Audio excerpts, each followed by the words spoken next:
live. Thank you.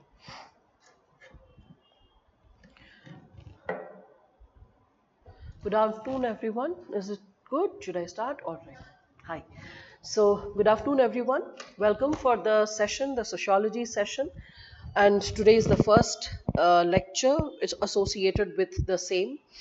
I believe that all of you who have either taken the admission or watching it live are somewhere curious about the course. Because it's the first session, you might be curious that what is the course all about, how relevant it is, how I would be going ahead with the course, and what I would be unfolding in the meanwhile. So there are certain things which I'll be sharing that. So good afternoon, Amreen and Rabindra and all other students, Shakti and the other students who are continually writing. Prakhar, I can see you. Ashna. So as we are just like starting off with the given subsegments, we all can work on certain possibilities related to the same. So first, I would like to share the given component pertaining to the syllabus. Let us see what the syllabus is all about. So we all can see that the very first paper which is there in front of all of you, like on the screen. So you all can see that the first chapter is associated with the introduction to sociology, how sociology is emerging, coming into existence, what is its relevance. I'll be substantiating the interconnectivity between the chapters soon enough. But paper one, when we talk about it, you all can see that there are in total 10 topics. Okay, so you can just see all this. These are the subtopics which we are discussing about. This is still social change in modern society. So briefly, if I talk about the chapters, first and foremost, you can see there is sociology, the discipline. Then we have sociology as science, and then we have research methods and analysis. Sociology, the discipline, when we speak of it, we will be reflecting upon under what pretext or context sociology emerged as a subject. So, because when we are talking about like disciplines inquiring about various facets of a society, when we talk about inquiring about the economic segment, the psychological segment, the historical segment, all of it was already being done by different subjects. Like for example, the historical subsegment was inquired by history, the economic subsegment was done by economics, the political subsegment by political science. So the question is that why did we need sociology? Why did we need a distinct discipline to study society? Was it even needed, or were the concerns already covered by other disciplines? That basic inquiry, the answer to the basic inquiry is that sociology, which is considered as a systematic inquiry about society, a scientific inquiry about the society, it emerged as a byproduct of social change. A lot of social changes that were overhauling the world, when we talk about it in terms of political changes, economic changes, and intellectual changes, then in that pretext we see sociology emerging. When we have this word modernity and social changes in Europe. So modernity, the term modern does not mean wearing like, something like Western clothes or fancy clothes or speaking in a specific language. When we talk about modernity, it is associated with a rational scientific temperament towards life, towards people. So how we tend to visualize, witness what's happening in and around us. So when we are talking about this given possibility associated with modernity, we all can also understand that in terms of like let's say modernity being discussed, we need to understand that an inquiry that is made and the way it is made makes the entire difference. Like for example, the ancient man, when used to see the reflection in a pond, when the person used to see his or her shadow, the person used to get scared. What is this? How come the shadow is chasing me? How come I can see the reflection? There is a sudden like hailstorm, or there is a sudden change in the weather. Sometimes it's hot, sometimes it's cold, sometimes it's like we can see that there is rainfall. So a lot of changes that used to unfold naturally, and man did not have a logical scientific reason to it. So in earlier times, it led to the emergence of religion. we started giving supernatural explanations to what is unfolding, ordaining the order or keeping the responsibility, placing all the responsibility of the explanation to nature and to supernatural elements. So that was the way when man was unable to provide answers in ancient times. We had a society which was more inclined towards religion. Over the time period, as human societies evolved, they started trying to reason out what's happening, why it's happening, and what should happen. So the idea of what should happen, led to the emergence of philosophy, which is the mother of all social sciences, or rather all disciplines. Because when we say PhD, philosophy in doctorate, if you have noticed the word, philosophy word is there or in the word PhD. And you do PhD in any subject, whether it's a science subject, commerce subject, or humanities subject. So philosophy is the mother of all disciplines because it spoke about, it inquired about what should be there, what ought to be there. So the second phase of human development was about the possibility of how to create the ideals, how to arrive at the ideals. And then comes the third phase of human existence, the human societies.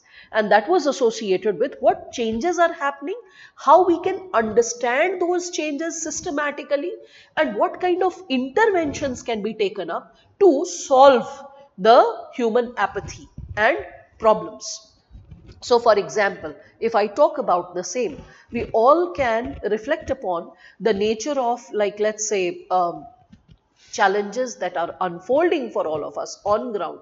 So, we all can see, if I talk about the medieval times in Europe, which headed to the modern times, you must be, in history, you must have heard the word Renaissance. Have you heard the term Renaissance? Yeah. So at the time period of Renaissance, new thought, a logical inquiry to what the society ought to be there, what should be the unfolding of the society intellectually, politically, socially. When all those inquiries were being made, we all can see that those specific inquiries shaped the possibility of a society where everyone started heading towards, I would say, diligent solution, and also trying to find out the better prospects in terms of politics, in terms of, we can say, the unfolding of art and culture. We could also see the unfolding of new patterns of aesthetics, redefining the idea of science. So all that development that started unfolding, it started paving the way for what we started living in the present moment. So what do we see? Like, for example, when economically human beings tried to make an inquiry whereby they tried to shape the possibility of, we can say, production, how bulk production can be facilitated, how human needs can be gratified. So when all that effort was being made systematically, we all could see that, excuse me, that because of the, the conclusive effort that was being made, due to which we can see factory led production was facilitated, new modern machines came into existence which eased human effort, which facilitated large wholesome production, which could also facilitate other kinds of tools and techniques, methods which could ease, we can say, human existence. So all that shaped the world quite, I would say, meaningfully. And within a short span of time, a lot of change started occurring in terms of how human beings were living. Then, with the economic changes, simultaneously, we also see political changes unfold. Like, you must have read about French Revolution, or just like almost a decade before, you could have noticed the American War of Independence. So we could see there was a constant inquiry: are kings needed? Do we necessarily need a monarchy, which has been the order for centuries together? Do we really need kings and monarchs to run the possibility? So the moment this inquiry was being made, that do we really need kings and monarchs, at that specific time, when there were thinkers, like you must have read in GS paper 4, ethics, integrity, aptitude, thinkers like Immanuel Kant, like Thomas Hobbes, Rousseau, like when you're talking about Voltaire, So you must have seen that all of them, they tried to respond that how human beings ought to be governed, what rights need to be ensured. So in that given scenario, we all could see this given unfolding, that the political changes that started impacting at ground level, the political possibilities that started shaping the given dynamics at ground level, it started, we can see, making specific insights to human inquiry, as in what is the best way to exist, what is the best way to govern, what kind of rights should be ensured to human beings, what is the idea of human rights, how it should be furthered, and also the bylanes of human rights, the details of human rights, all that started getting inquired. So that was a definite political change from a society which was believing in hierarchy, whether that hierarchy was based on the kings versus the subjects, or in India we could see a hierarchy which also was based on, like we can say, birth, that is the caste system. So a world across, like we can say, regions, which was divided on the basis of hierarchy, now switched to the idea of equality, democracy, fraternity. So there was a sudden change in the political intellectual arena as well. So all these changes, how they are happening, why they are happening, what potential impact they can bear on the society, that systematic inquiry, that systematic study was the domain of inquiry for sociology as well, and that led to the emergence of this discipline. So that's why you will see that a lot of thinkers, they try to define this discipline, sociology, in their own terms. Very simplistically put, if I talk about father of sociology, that is Auguste Comte, who gave this term sociology, it is coming from two terms or two words, societas plus logos. Societas, society; logos, systematic study or scientific study. That's the most popular definition that you will come across. So the systematic study or scientific study of society is sociology, when we like reflect upon the same. Now, a lot of intellectuals will say that what is it that sociology is offering which is different from other disciplines? Like, what is sociology teaching which economics is not, political science is not, philosophy or history is not, psychology is not? So for that comes the second subtopic of the first chapter, which all of you can see on the board, and that is scope of the subject. You can see this, scope of the subject and comparison with other social sciences. So when I'm talking about this scope of the subject, so scope means the boundary, the territory.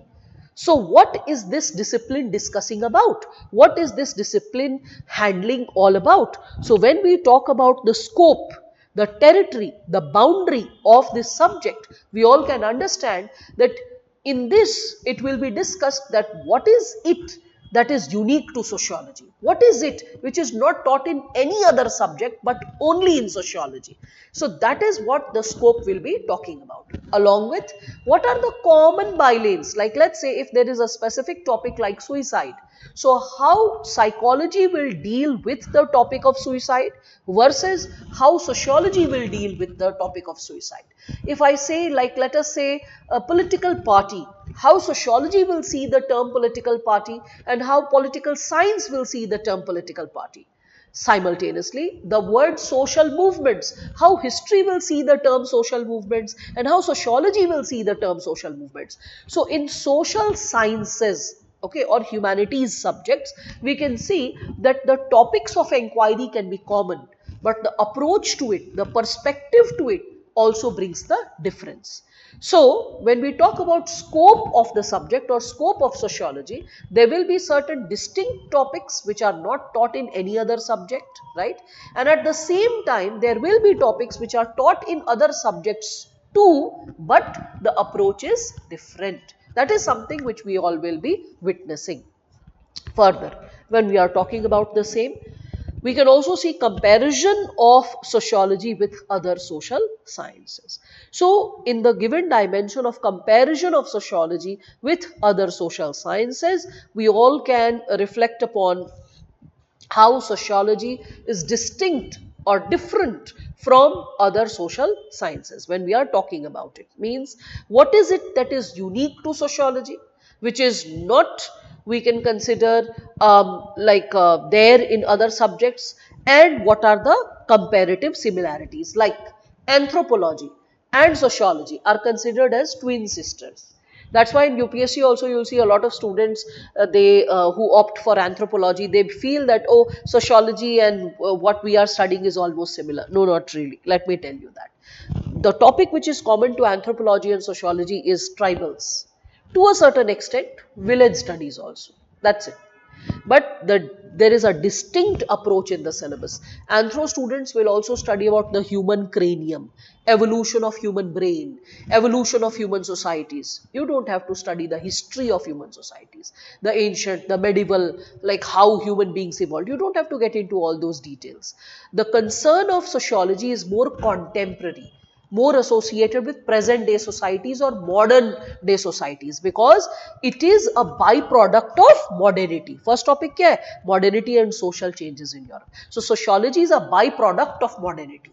So the concerns are more associated with modern societies or contemporary societies rather than ancient times. Okay, ancient man, primitive man.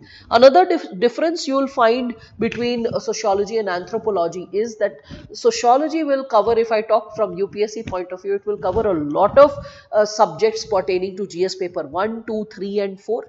In paper 1, you will be finding a lot of topics being covered which are associated with, if I reflect upon it from all the given dimensions and perspectives. So I will say certain topics of history related to India and world, pre-independence as well as post-independence, will be covered under sociology, like social reforms, the social movements. You can see the history of Europe will be discussed briefly. So you will be finding certain chunks and portions of history being covered. Post-independence history, almost everything will be covered. Simultaneously, you will be finding that Indian society of GS paper one will be covered. In geography, when we talk about human geography related to population and urbanization, that will be covered in sociology. All these topics are not covered in anthropology. Anthro is relatively having a shorter syllabus, means you can cover the syllabus in 70 days. Sociology will take about 90 days, 20 extra days, but the difference is Anthro has no as such in-depth role to play in GS. Simultaneously, you are preparing sociology and you are also dealing with the GS component as well. In paper 2, it will help you topics related to political parties, citizenship, topics associated with, like we can consider civil society, NGOs. So all these given subsegments are there in the sociology paper. Like let me show you that given topic when I'm talking about it. You can just see this. Politics and society, paper 1, you can see this. Sociological theories of power. Then you have power elite, bureaucracy, pressure groups, political parties. You can see the words nation, state, citizenship, democracy, civil society, ideology, protest, agitation, social movement, collective action, revolution. So you can see there is a, like, fine dealing with topics associated with polity also. Polity and governance, a bit of it gets covered from here. Topics of social justice gets covered from sociology paper 2, when we talk about topics related to poverty and hunger and deprivation and education, illiteracy and disparities in education, all that gets covered. Simultaneously, in GS paper 3, in internal security, topic of Naxalism gets covered. Agriculture, rural agrarian social structure, transformation, that gets covered with sociology. Like for example, I'll just show you, this is your paper 2 sociology, and all this is.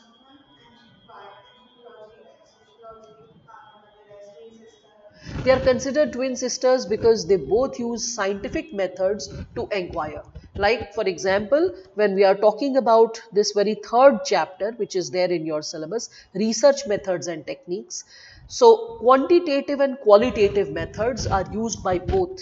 In fact, a lot of thinkers who did ground level research, who are also social anthropologists, are also referred to, and their content is borrowed in sociology. If I talk about Indian thinkers, Professor D.N. Majumdar, who is also a social anthropologist, so T.N. Madan and D.N. Majumdar, we heavily quote them in chapters related to religion and society, tribals. So you will be finding that. Again, you will be seeing that a lot of international level anthropologists as well. Like we can see Malinowski, Robert, when we are talking about yes, we can also talk about Brown. So we can see that these thinkers, their insights were borrowed. Like, for example, Durkheim is also taking their research work. And we are talking about their opinions, their insights pertaining to tribals, their patterns of existence, their religious practices, at all. So we will be finding that the research methods and analysis used by both, even certain topics pertaining to the primitive societies, are just like common, parallel, and it is used in both the disciplines. That's why it is called twin sisters, because of these similarities. But yes, there are distinct differences, and the differences are very stark when we talk about the UPSC syllabus, because anthro doesn't cover so much. So that's something which we can talk about. Again, when we are discussing about the given syllabus, so the topic other than comparison with social sciences, you can see sociology and common sense. Many people feel that, this is how society operates. Most of the times, consciously or unconsciously, we suffer from various types of biases and prejudices, and those biases, prejudices and stereotypes we feel is the opinion that we are like arriving at logically, scientifically. Like, girls are not good drivers, okay.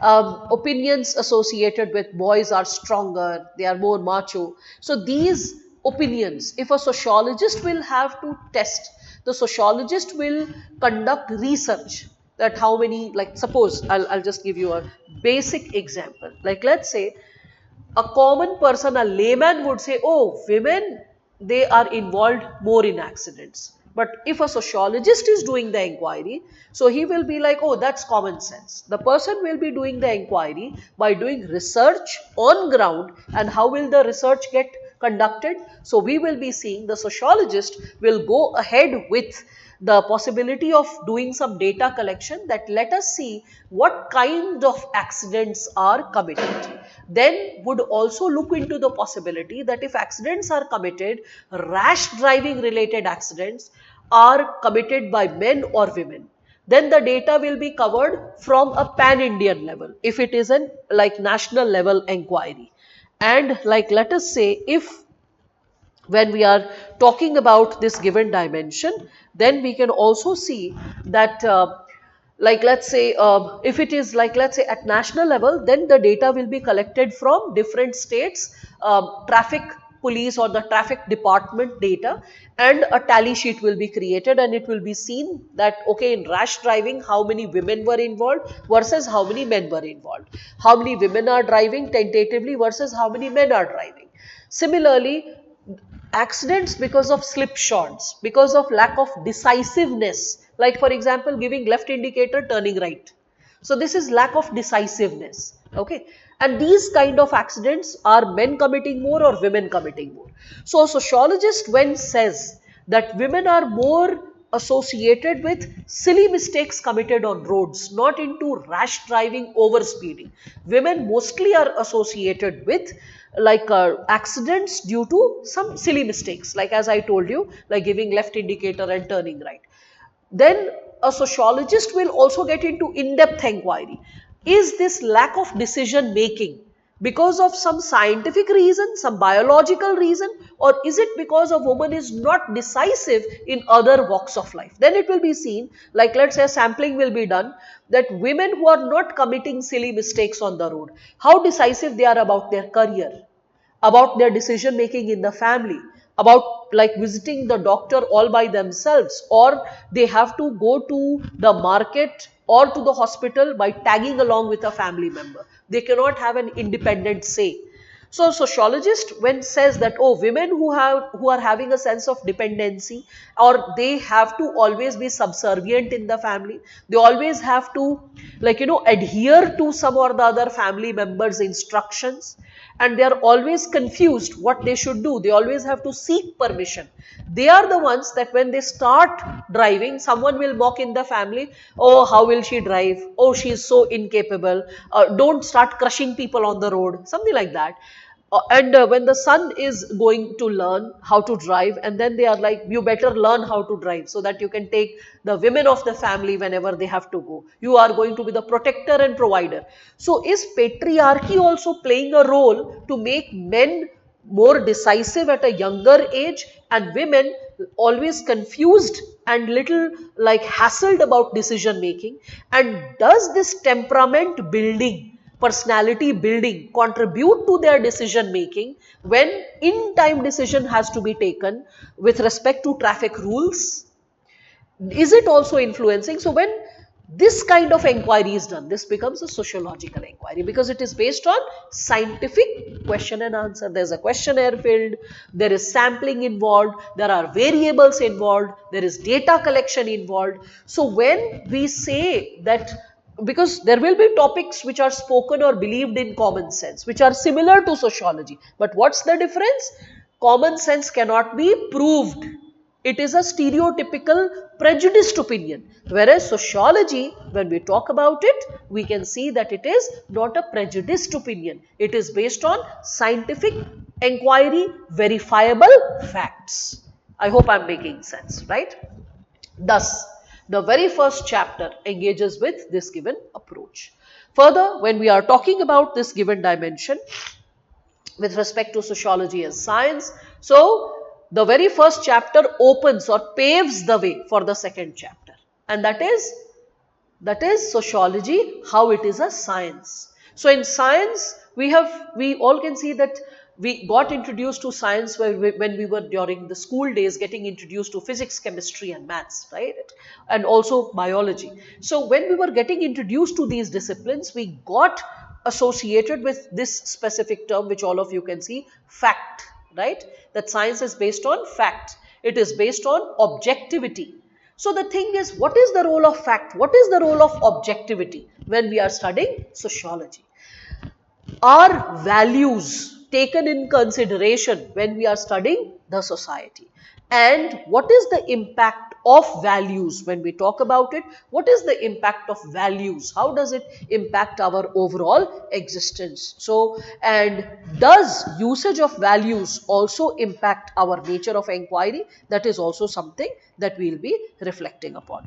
Ashna, you are asking that sociology overlap with GS and how to approach it, the perspective of optional. I mean, I hope you have got a brief idea related to GS paper 1, 2, 3, even in 4, inculcation of values by family, educational institutions and society is also something which sociology will be responding to.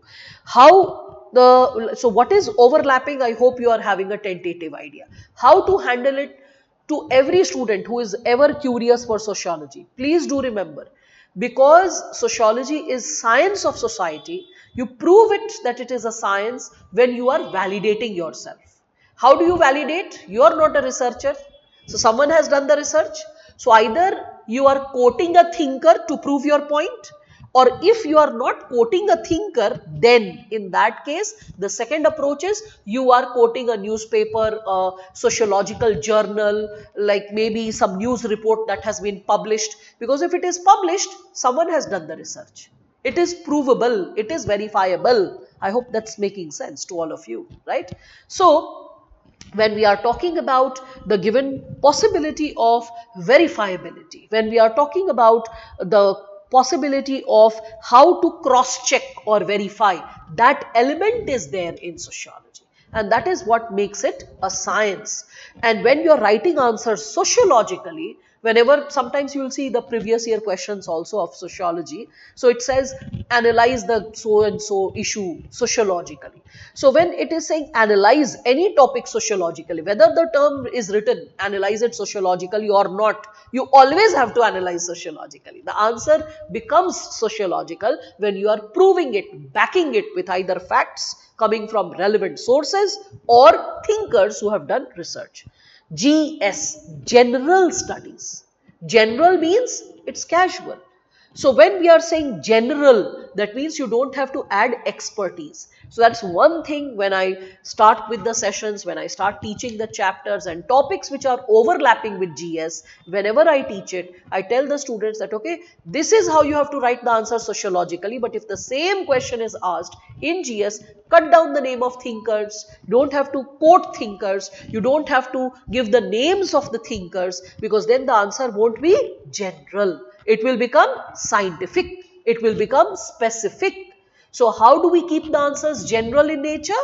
We keep the answers general by, yes, by not writing the thinkers, writing expert opinions, because if you are giving expert opinions, that backfires. And remember, it's not only for sociology, it is associated with not just sociology, but it is also associated with, yes, all other disciplines as well. Political science, मेरा एक student था Hamid Bashir. So उसके साथ, हामिद के साथ ये हुआ था problem. He was a student from Jamia Millia Islamia, no sorry, Jamia Hamdard, 2017 16-17 batch. So he got selected in trade services way back. At that time I was teaching at Jamia Hamdard University. So it so happened he was a very bright student. Later on he got associated with this place also, JNU, and he was doing his PhD in political science from JNU. Why am I giving his example in a sociology lecture? I'm giving his example because that child was also preparing for UPSC. And when his results came, he shared, and he had brilliant marks in political science. He had 310. You'll be like, awesome, 310, wow, one of the toppers, right? That's how you'll feel.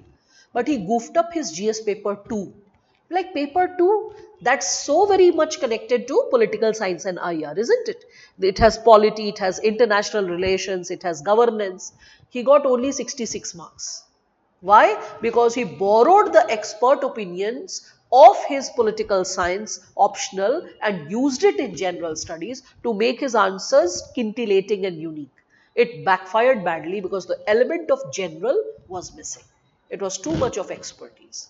So please do remember, when we are talking about sociology versus general studies, so in sociology you'll get a lot of wisdom, points of reflection, dimensions. You have to memorize all of it. You just have to cut down, boil down the name of the thinkers and all. You don't have to write all that. Reference sources, you don't have to mention that. That's the thing. But a lot of thought-provoking insights which are created in the optional class, which are generally not handled in general studies class, because on an average you will see from whichever, it's an open session, so from whichever I would say link or source you are attending this session, and you are exploring that, okay, let me prepare this and this and this subject accordingly. So I don't know your source of reference material and the areas, the portions, but I believe all of you who are preparing for general studies, you must have noticed a common pattern existing amongst the students, that they have a tendency to overhaul themselves with a lot of material coming from so many sources, and the problem starts emanating with respect to delivery, as in what to pick and what to leave. So something which I also try to inculcate in the sessions is encourage students with precision. Knowing an information is very different from capability to communicate it. If I talk about sociology in terms of how many questions are asked, in the sociology question paper, it has 19 questions. And out of 19 questions, there are 13 questions which are of 150 words. And there are 6 questions which are of, we can say, 20 markers, so 300 words. So there is a dominance of 150 word question. So knowing all the information, but also knowing how to present it in the precise order as per the demand of the question is also a knack that all of you need to develop. So irrespective of whichever optional subject a student prepares, one has to understand the difference in terms of general studies and optional, and how to prepare, how to write the answers. And in the answer writing sessions and after completing every chapter, I generally see to it that I encourage the students to interpret the given areas and how to prepare and how to manage the things. Okay, so you can just be like rest assured about this given dimension, that you won't be missing out on anything. All right. Now, so with respect to the same, when we are going ahead with the given dimensions, I hope everything is clear and there are no doubts pertaining to the same. Shakti, is your issue sorted? I hope your issue has been sorted. Hope for the same, right? Okay. So when we are further inquiring about the given dimensions associated with the same, if there are any queries, all of you please feel free to raise those queries. Now, with respect to the same, all the students who have wished good afternoon. I could not individually wish all of you, but I'm seeing everyone's query. Do we get study material from my side? Yes, you get two types of study material. One is associated with the class notes. I do not dictate on an average. 90% of the portions I do not dictate. I see to it because that in the class everyone is left thinking. After 2.5 hours of session, a child should be left thinking that what are the points of inquiry that I could learn? What are the things which I could learn from today's session in terms of understanding sociology as a discipline, understanding this subject in terms of this examination, the expectation of the examination, what I need to deliver. So, if a child is thinking, it is then only that the child is learning the subject. Dictation, there is no end to it. There's no end to material and notes in today's time when we are living in a information revolution, when there is so much of dumping of material or rather flooding of material. So what is actually needed is precision, what to read and what to leave first. Second, how to cut down any kind of, I would say, donkey's work, because I believe there is horse's work and donkey's work. Horse's work when you are like smart and trotting, and donkey's work you are doing unnecessary drudgery, noting down and down and down, and you are not even thinking what you are writing, because after 5-10 minutes a student zones out. And after zoning out, the hand can mechanically move, but the brain can visualize or imagine other chores and challenges of life, right? So whatever I have to teach, I will be like, I have already majority of you who have like had access to this session. You also have had access to the notes, right? I have posted the notes. So that is the class notes of chapter 1. You can go through it and you'll find it very detailed and exhaustive. It will be carrying all the core elements, and yet it will not be like confusing in nature. You will be finding all the right elements placed in the material. So you just run through it and get a brief understanding of it. When I'll be explaining those topics in the class, you will feel that, oh my God, it was so fluid and it was so easy. So the 3 levels of learning. First level, the lecture. Lecture will be the simplest and easiest, with a lot of thought-provoking examples, real life examples, and connectivity with general studies. So that's how the lecture would be. Then comes the second level, that is the notes, the class notes which I share, which I call handouts. So those handouts are consolidation of information from various sources, and at the same time keeping the language formal and simple. Formal, also formal because you need to learn key jargons and terms of sociology. Sociology has its own language, like when you are studying economics for GS. Don't you have specific new terms like repo rate, reverse repo rate? You have to learn all that. You're studying science, and in science you're doing like, let's say, defense or nanotechnology or biotechnology. Don't you get introduced to new terms, right? So in the similar manner, when we are talking about science of society, that is sociology, you will get introduced to new terms. You will get introduced to new patterns, right?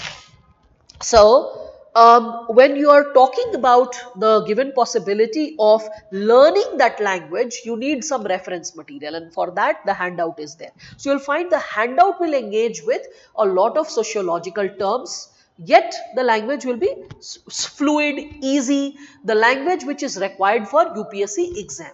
And then comes the third level of notes. The third level of notes are booklets. We provide it like not in soft copy, rather in hard copy. So the booklets are, what are the booklets now? Booklets are a consolidation of articles from all the relevant sources which I want a student to refer. Like, let me give an example. For chapter 1, this sociology, the discipline. There are portions which are very well explained in IGNU. It is also very well explained, like this scope of subject and comparison of sociology with other social sciences, quite well written in TB Bottomore. Now I want a combination of IGNU and TB Bottomore for all of you.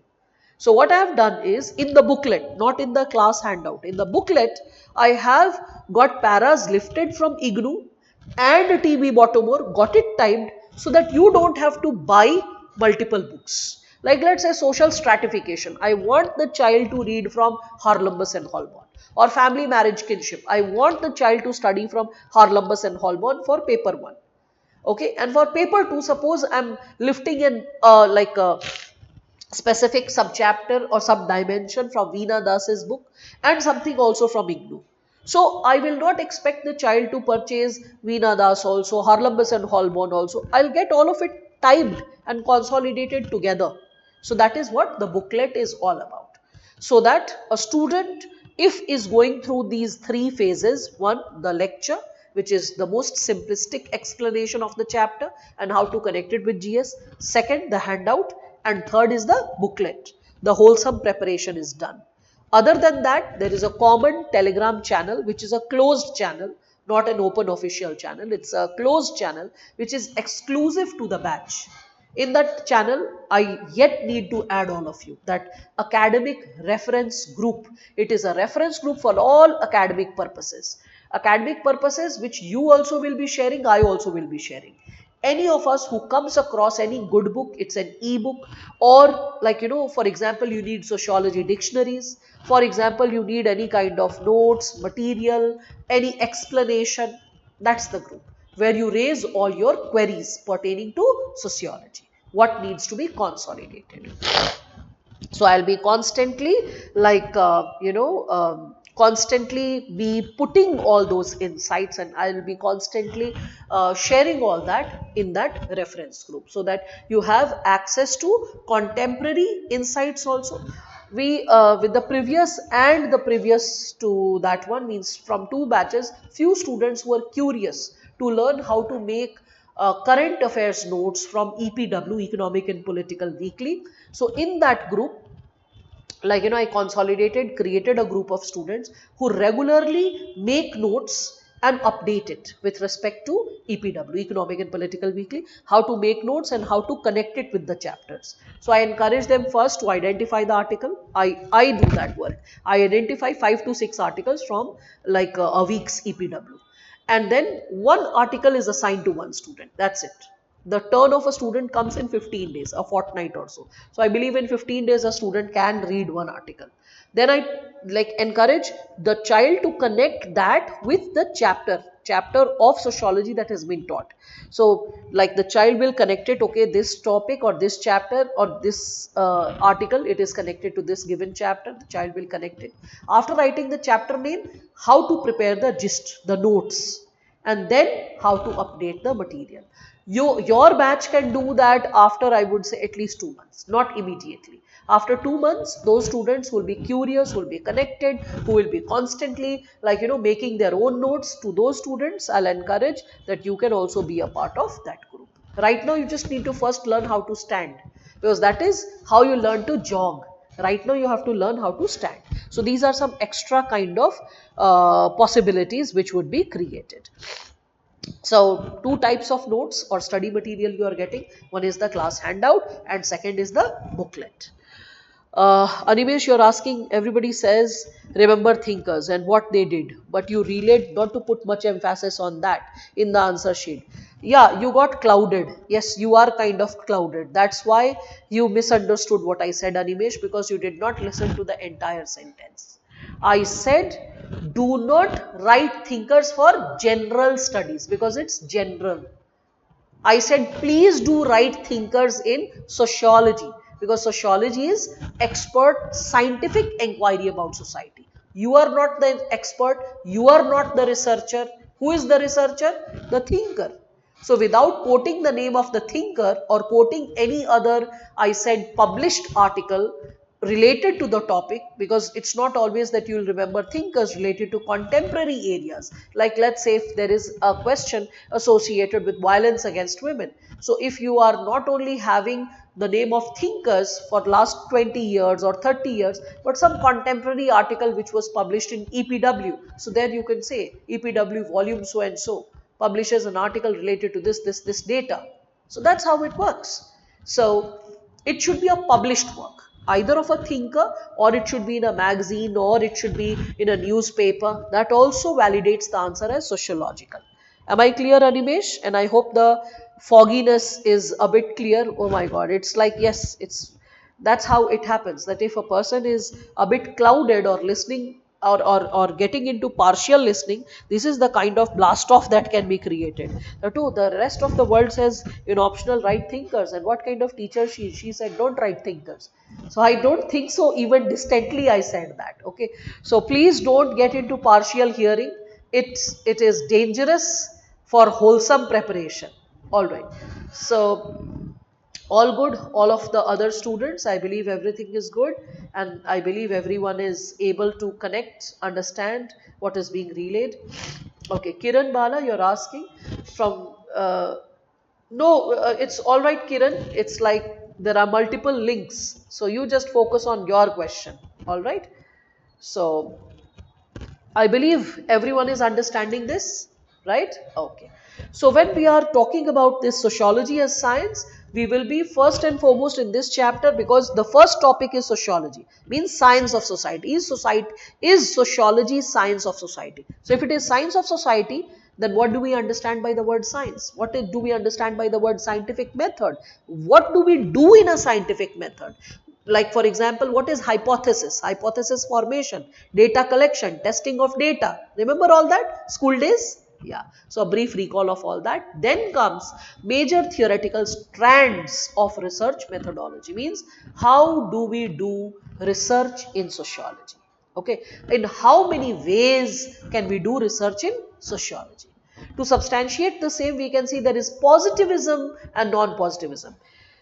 So today's lecture, what is the new word that you will be learning? Because every day I told you have to have some key takeaways. So today, Animesh, I'm waiting for your response. Okay, kindly do respond if you are live and listening, because your query stood out amongst all the other queries, and that was kind of bothersome. Okay, so when we are talking about, like, let's say the given dimension associated with learning new term today, all those students who are doing so, and it's their first session. So you have this term positivism and non-positivism, right? So how you should understand this new term, which you will be learning in great detail in future. Okay, great detail, because there is 150 word question exclusive to positivism and its critique, or 150 words question exclusive to types of non-positivist methodologies. Okay, either of them alike. Simply put, we have two types of sciences, you all know. One is natural science like biology, chemistry, physics. So when we try to make inquiry from natural science methods, experimentation, right, data collection, verification, all that, observation. So when we go from natural science methods, that is called positivism, right? You can just imagine up like iron which is getting positive, right? So that will give you a sense of chemistry, and you'll remember that, oh, positivism means the approach of natural sciences used in sociology. Natural science approach means data collection, verification, observation, when you do all that. So that is positivism. Will you remember that? A new term today that you are learning. So what is positivism? When you are studying society from natural science perspective or tools, in simple language. Okay. The details of it I'll be sharing in sociological language later. This is right now to sow the seed of understanding in your minds. Is it getting clear? Yes. Is it getting clear, all of you? Now, with respect to this, when we are again talking about the same, when we talk about non-positivism, so you can understand, With positivism, now the word comes non-positivism. So whatever non-positivism will be, it will be completely opposite. It will be completely different from positivism, right? So what is non-positivism all about when we talk about it, right? So with respect to non-positivism, we all can understand that it will not be using the natural science method. So what will it be using? It will be using interpretative method, because we are studying human behavior, and human behavior is open to interpretation. Is natural science open to interpretation? On an average, no. There is an objective explanation. I'll throw the ball, it will go up in the air, right? And it will come down due to gravitation. Whether I do it here in Delhi, or I do it in Kashmir, or I do it in Tamil Nadu, or I do it in London, Russia, anywhere, wherever I go, same. But when we talk of human behavior is very different, very distinct. It's open to interpretation, and it's also open to differences in response to the same situation. For example, in Delhi, two people moving ahead, colliding, bike, suppose it collides, people falling down, getting up, they'll start using curse words or abuse, hurling abuses on each other. On New Year, this time I was in Pondicherry.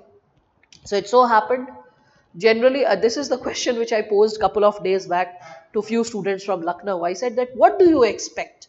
That like boys are in party mode, they have drunk, they are like sloshed drunk, and they are driving bikes, and they come from two directions and collide.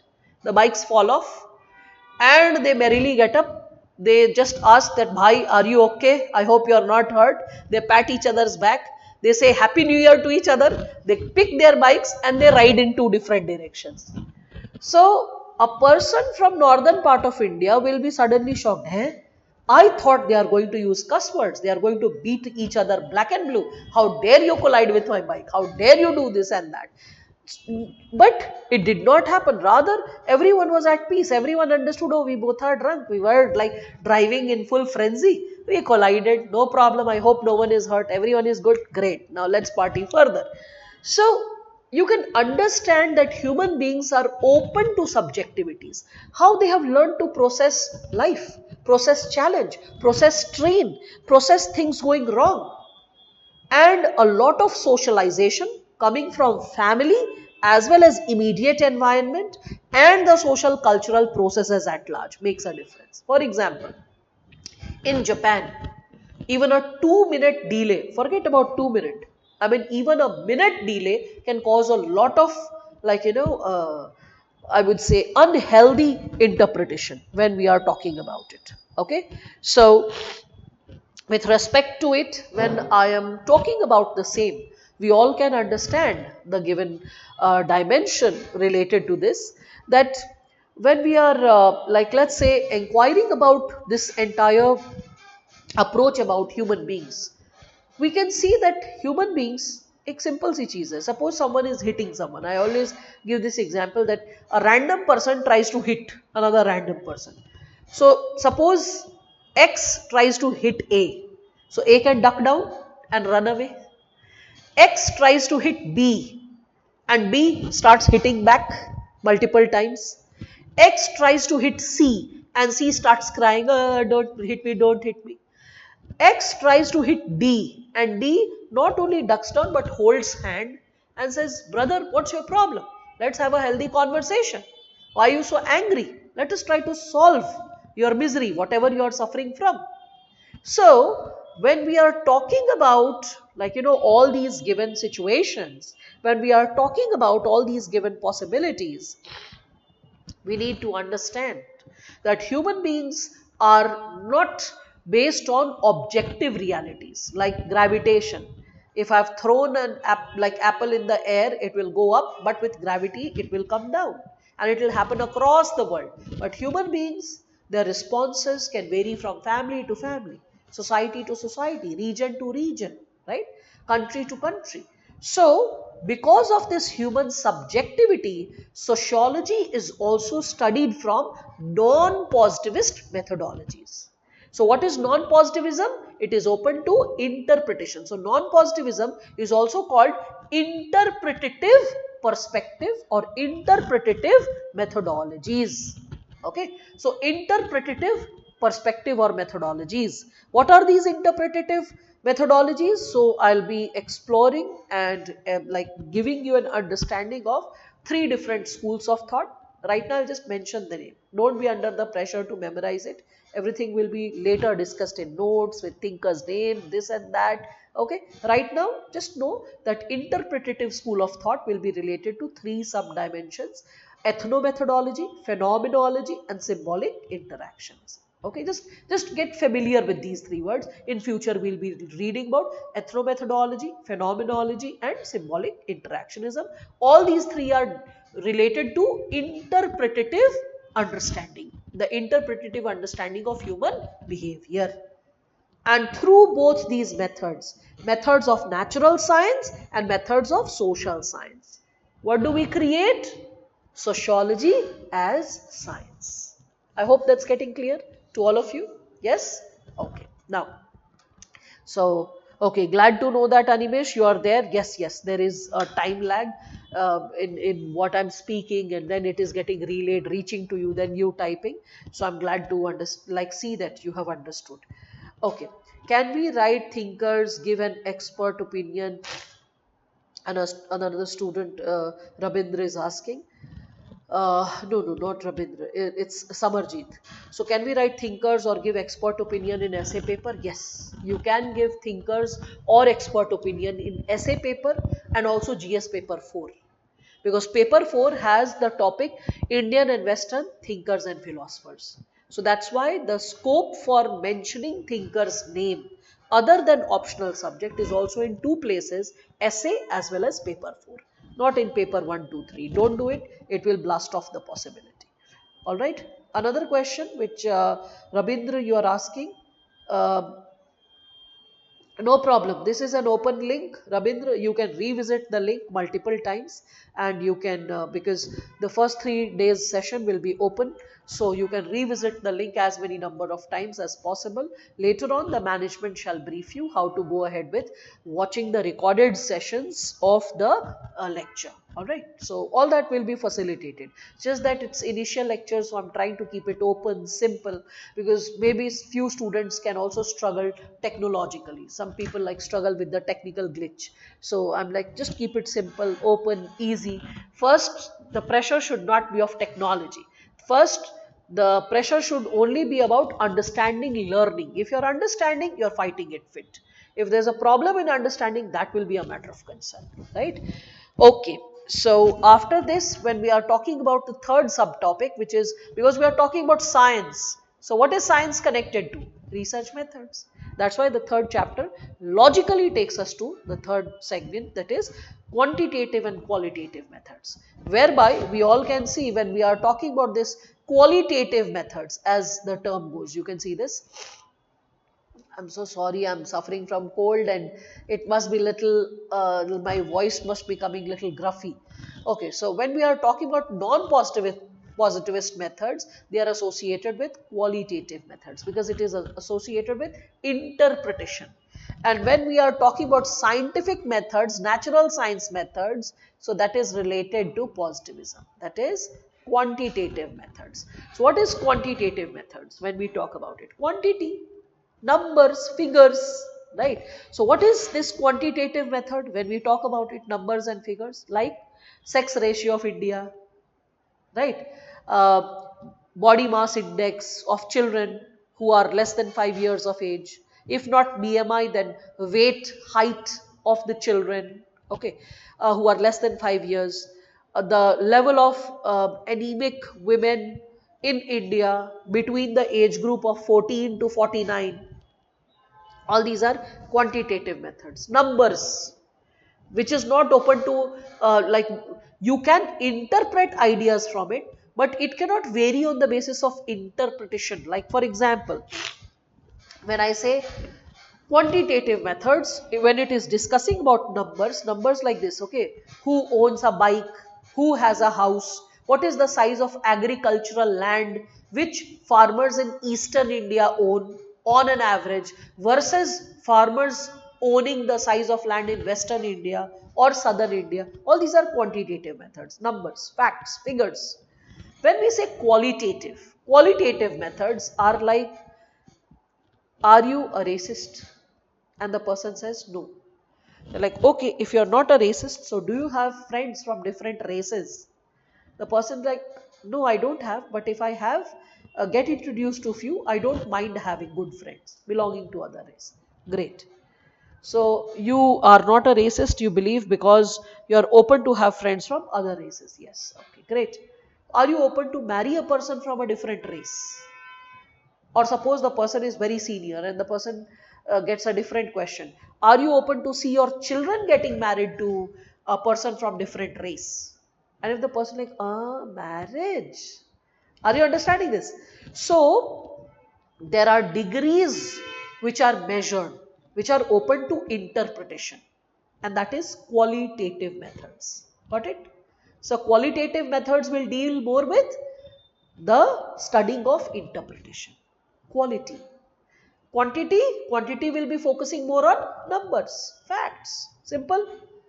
So techniques of data collection, variable, sampling, hypothesis, reliability, validity. So I hope you can see the continuity of the syllabus, how it is connected. Who does all this research? Who does all this research? Are you doing it? No. Am I doing it? No. Thinkers do it. So when thinkers speak about their opinion related to any topic, related to any chapter, they will be connecting the given possibilities. So that's why prominent thinkers who have shaped sociology to life, which have created the existence of sociology come to life, are thinkers like Karl Marx, Emile Durkheim, we can see Max Weber, we can see Talcott Parsons, we can see Robert King Merton, and then there is Mead. Whenever I teach a thinker or I go ahead with exploring the thinkers, I always encourage my students to have a 6-step approach. First, know the brief biography of the human being, the individual. When you know the person, you never get confused. I'll give you a basic example. Students who don't know thinkers as human beings, they know them as just names and facts. What's the impact? Couple of years back, there was a student who was into self-study of sociology, and the child had studied sociology some 6-7 months back. After that, prepared for prelims, cleared the prelims, was going to write the mains, and honestly spoke this thing to me, that ma'am, I had studied, I had completed the syllabus, I had read it once, made some notes on few topics, but today my condition is so foggy, I don't know whether I have done justice to my self study or not, that I even get confused that who has given social fact and who has given social action. So, social fact, Emile Durkheim, and when I say social action, it is Max Weber. Why did the confusion occur? I believe it's not only who has said should be known, but also what kind of personality type the person is.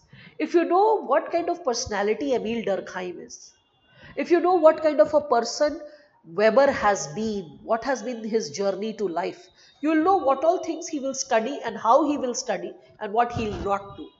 So the approach of the individual, the approach of a thinker can be understood if you know the person very briefly. I'm not saying memorize the biography. It is not going to be asked ever. Never ever in any of the exam pertaining to optional, the background of the thinker will be asked. But I believe it should be known a bit, just a bit, so that a student has a sense of understanding and allegiance to the person, to the thinker, who the person is. And after briefly introducing the biography of the thinker, then we go ahead with systematic approach associated with. Now from here onwards, all those students who are listening to this session, do remember these steps. First, after knowing the biography of the thinker briefly, we need to understand the method, the research tool or the research method used by the thinker. After that, the subject matter the thinker is engaging with. So first was biography. After that, the research tool or research method, okay, or the perspective of the thinker. Like for example, right now we just got introduced to two words, no? What were the words? Positivism, non-positivism. So there will be thinkers who will have a natural science-like approach. Means they will be positivists. Okay. So like for example, when we say Emil Durkheim. So Durkheim was engaging with a lot of data. He collected the data from the French Municipal Corporation. He also collected from other government offices and he propounded theories based on those facts. So he went ahead with the natural science methods. He used the natural science methods quite a lot, which is also called positivism, which later developed into functionalism, another term which you will get introduced to later. So that was him. Whereas when we talk about Max Weber, so Max Weber believed a lot about interpreting human behavior. He is also called father of interpretative sociology. So what was this interpreting human behavior connected to which word? Non-positivist sociology. Right. So when we talk about thinkers, when we know their perspective, their approach, after the approach, what should we know? The topics that they have done the research on. After the topic of research, we should know their criticism, who all have criticized the thinker's concepts. And then last but not the least, the relevance of that thinker in present day times, modern times. Why are we studying about that thinker in today's times? Okay. So, when we understand that why we are studying about the thinker in the present times, we are able to understand, we are able to interpret the kind of intervention that needs to be brought about associated with the same. Fine? I hope that's getting clear to all of you. Okay. Now, so with respect to this, when we further move ahead, you all can keep asking your questions because every once in a while I'm getting back to the chat and whatever queries are coming my way. Okay, so no new questions. Okay, so after the thinkers, then you, as all of you can see this, we have the component of stratification and mobility. The topic of stratification and mobility onwards, you'll be finding a lot of interesting topics which are there. How will I go ahead with the syllabus? I'll teach you first two chapters because they are the backbone of sociology. Without understanding the first two chapters, you cannot go ahead with any of the future chapters. Okay, so I'll be starting with the first chapter. I'll try to start just within couple of minutes, and after the first chapter, second chapter, then I'll start this with this component of stratification and mobility. Okay, after stratification and mobility, then we'll go ahead with thinkers. Okay, why will I go with stratification and mobility? Because I feel that it will be relatively easier for all of you to connect with. Okay, so when we say stratification and mobility, you all can see the topics which are there in the syllabus. So we all can see there is this concept associated with equality, inequality. So you can just connect with these terms, isn't it? Equality, inequality, everything, like, oh yes, yes, I know what it is all about. It's something which is very basic. Hierarchy. Now, what is the difference between stratification and hierarchy? If I ask you, yes, what are the six pillars of studying the thinkers? Okay, first you should know a brief introduction to who the thinker is. Okay, after the brief introduction or the biography, whatever, second thing which I said was know the thinker's perspective. Perspective like positivist hai, non-positivist hai. Then know the research tool or methodology that the thinker has employed to do a specific research, like the data collection or borrowing the data from somewhere, or how the person arrived at the opinion. Know that. Then the subject matter that the thinker is dealing with. After the subject matter, then the criticism. And after the criticism, then the relevance. All right? Whoever is asking, I hope that's clear. Now, with respect to this, when we are further getting back to stratification and mobility, so I was asking what is the difference between hierarchy and the topic of stratification? Yes, what's the difference? Hierarchy and stratification according to you?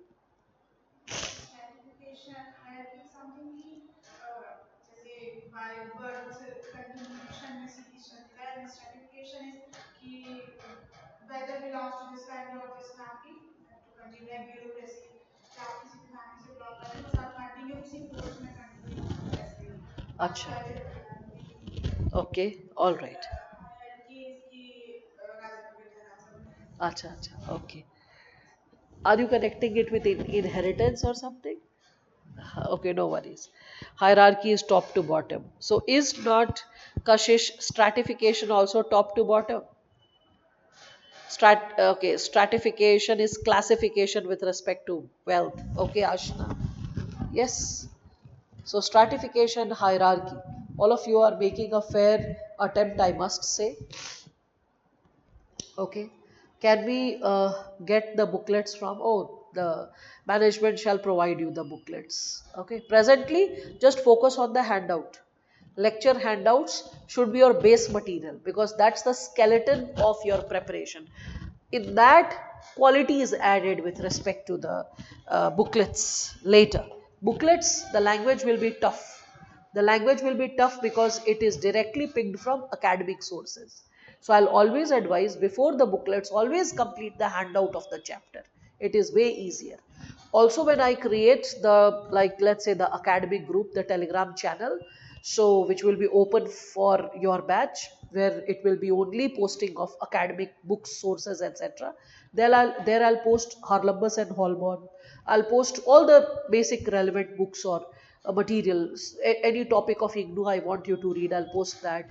I will also post BK Nangla, the two sociology dictionaries, all that I'll post there. So you all will have access to that. Okay.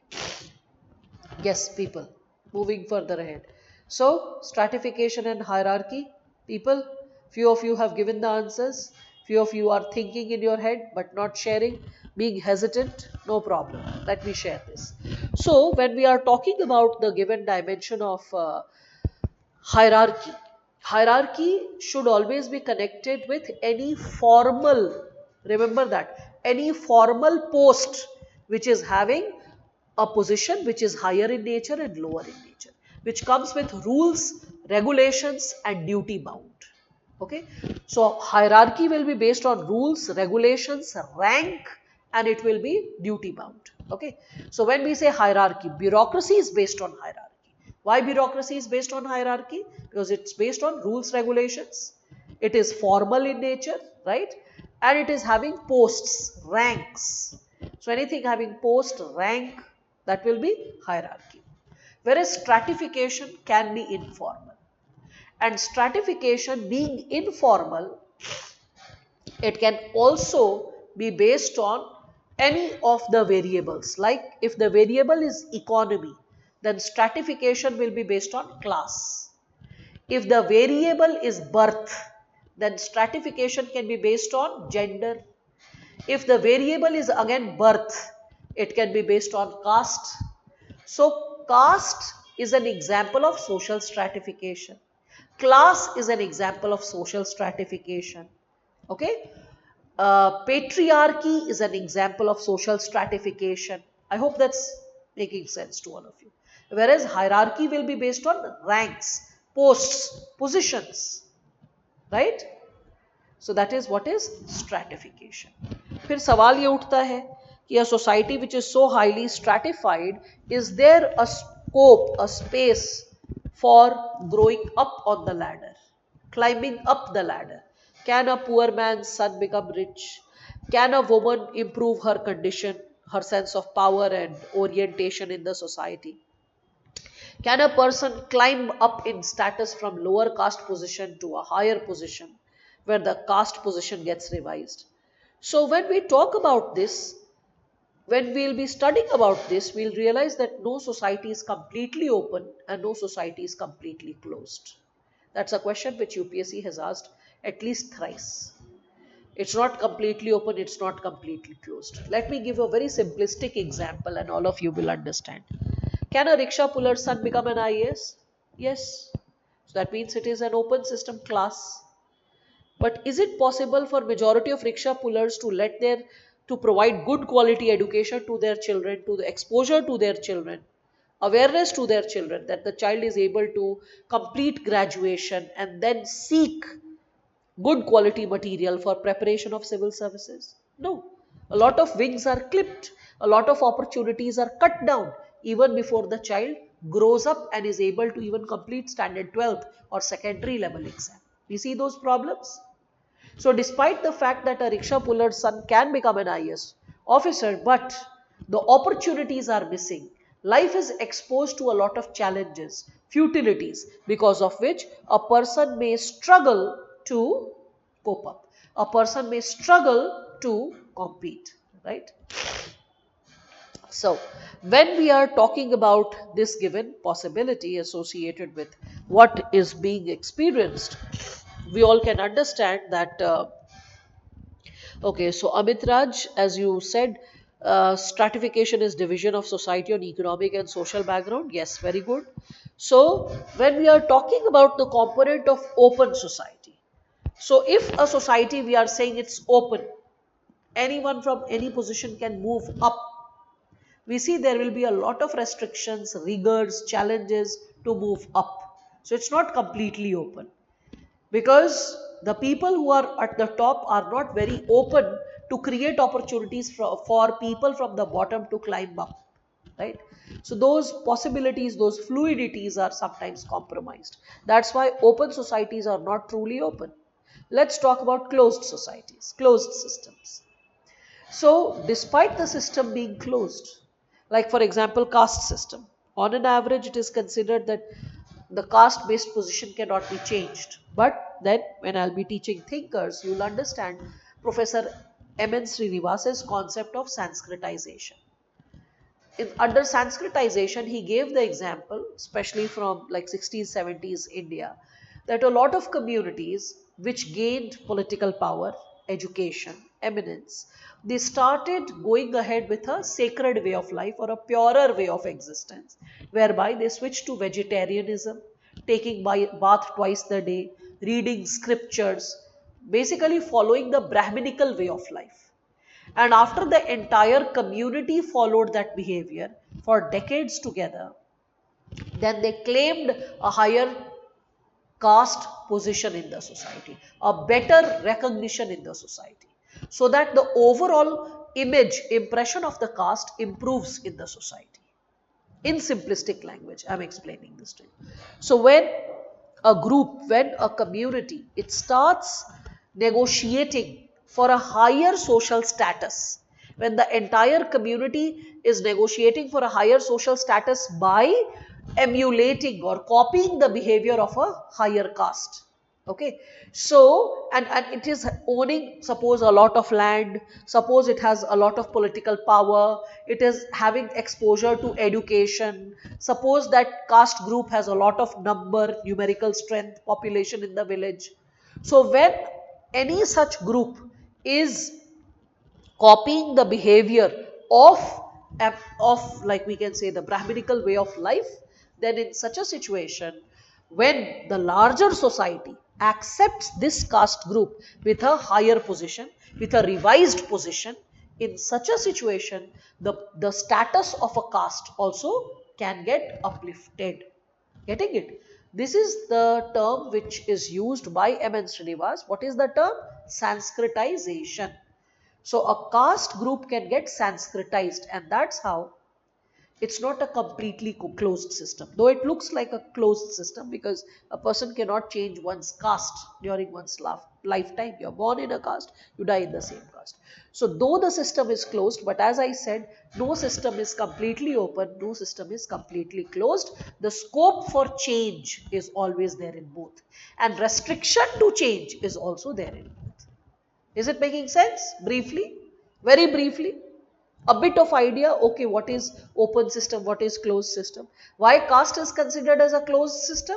Because most of the times, majority of the times, the caste in which a person is born, the person is supposed to die in the same caste, and the position does not get revised. Right? Most of the time, a lower caste is treated as lower caste for majority of the times. An upper caste is treated as an upper caste majority of the times. Right? So when we talk about it as a closed system, closed means no scope for mobility, no scope for climbing up the order. But the question is it really true? Can the person not attain mobility? So caste is not based on economic reasons. Caste is based on purity and pollution reasons, right? So can the ritualistic status be improved? So yes, when the person is getting into some ritualistic purity oriented behavior, the status has got uplifted in the past, as the research is conducted by M.N. Srinivas and proved by him. Understanding that research proved by him, making the research sociological. So that's why we don't say things in sociology based on common sense. We say things in sociology based on research, verifiability. Is it making sense? Yeah? Okay. Every system is not fully open or not fully closed. Yes, every system is not fully open, not fully closed. Through sensitization and some people will ratify would ratify that. अगर देखो जैसे मान लो उनके पास बहुत पैसा भी है society में, बहुत पॉलिटिकल पावर भी है, along with political power education भी है, और एक रिचुअलिस्टिक प्योरिटी वाली लाइफ जी रहे हैं. So then what happens? The larger society accepts. This community is well off also, has a very ritualistic pure way of life, and we are seeing them for past 3 generations, because 60 years or 70 years, it covers 3 generations. So then over the time period, the society has a different opinion, and then when a community claims that we have a higher ritualistic status rather than a lower caste group, we have a higher status, and if the larger society accepts this, the position of that caste group will improve. Acceptance is necessary. I can give you an example. There was this community called Vishwakarma Brahmins. So the Vishwakarma Brahmins, they improved their ritualistic purity. They started working on doing prayers 2 to 3 times in a day, taking bath, this and that, indulging in clean occupations. Okay, clean occupation means not dealing with human body in terms of cutting the hair or cutting the nails, because it's considered that dealing with cleaning of the human body or animal body is considered as an impure job in caste system. Okay, so anything of that sort. So when they are dealing with, when they started dealing with a different way of life, so after a certain time period, the group claimed to be equated with Brahmins, that we are the Vishwakarma Brahmins. But the larger society did not accept. They're like, no, no, no, we are not accepting you as a subtype of Brahmins. So because they were not accepted, they could not get Sanskritized. So it's not necessary that every group that claims to be Sanskritized would get Sanskritized. Okay? And today what are we seeing? Today we see that people don't believe in ritualistic purity. Today people don't believe in practicing caste-based rituals in day-to-day life, right? So today what do we believe? So today we see social mobility is happening in closed systems like caste, not because of ritualistic reasons. Mobility from down to up. So mobility is not happening because of ritualistic reasons. It's happening because of secular reasons. What are the secular reasons? So people from lower caste groups are having higher education, getting into modern professions, higher positions, becoming IAS officers, judges, right? All that. We can also see there can be people belonging to lower caste groups getting a lot of wealth, getting a lot of power, political power, becoming MLAs, MPs. So political power or economic power or education or high numerical strength. Because of all these reasons also, the caste groups can become very powerful. So today the idea of becoming powerful and climbing up the social ladder is not necessarily related to ritualistic reasons, social cultural reasons. So today, rather than Sanskritization being a reason for mobility, today Westernization is the reason for mobility. And what is this Westernization? Based on secular factors, modern education, right? After modern education, we can also see political power, right? Economic power, all these reasons, lifting the status of a person. So that's what social mobility is. So types of mobility, sources of mobility, causes of mobility. Fun, right? You're looking forward to read the chapter. That's the purpose of the session, to create that curiosity, that what we would be getting exposed to. Then after this, as all of you can see further, work and economic life. You can see this is so much connected to portions of it of history and portions of it related to, we can say, governance, and portions of it related to economy, right? When we say labor and society, of course economy gets involved. When we say labor, it also gets connected to Indian society when we talk about one of the vulnerable sections of the society. Similarly, formal and informal organization of work. Bureaucracy is one of the formal organizations, and that is studied in governance and polity. And informal organization of work. So informal organization, we have like got questions in the past associated with informal sector in GS paper 3, or other than the informal sector, gig economy question was asked in GS paper 1. So all that is informal organization of work.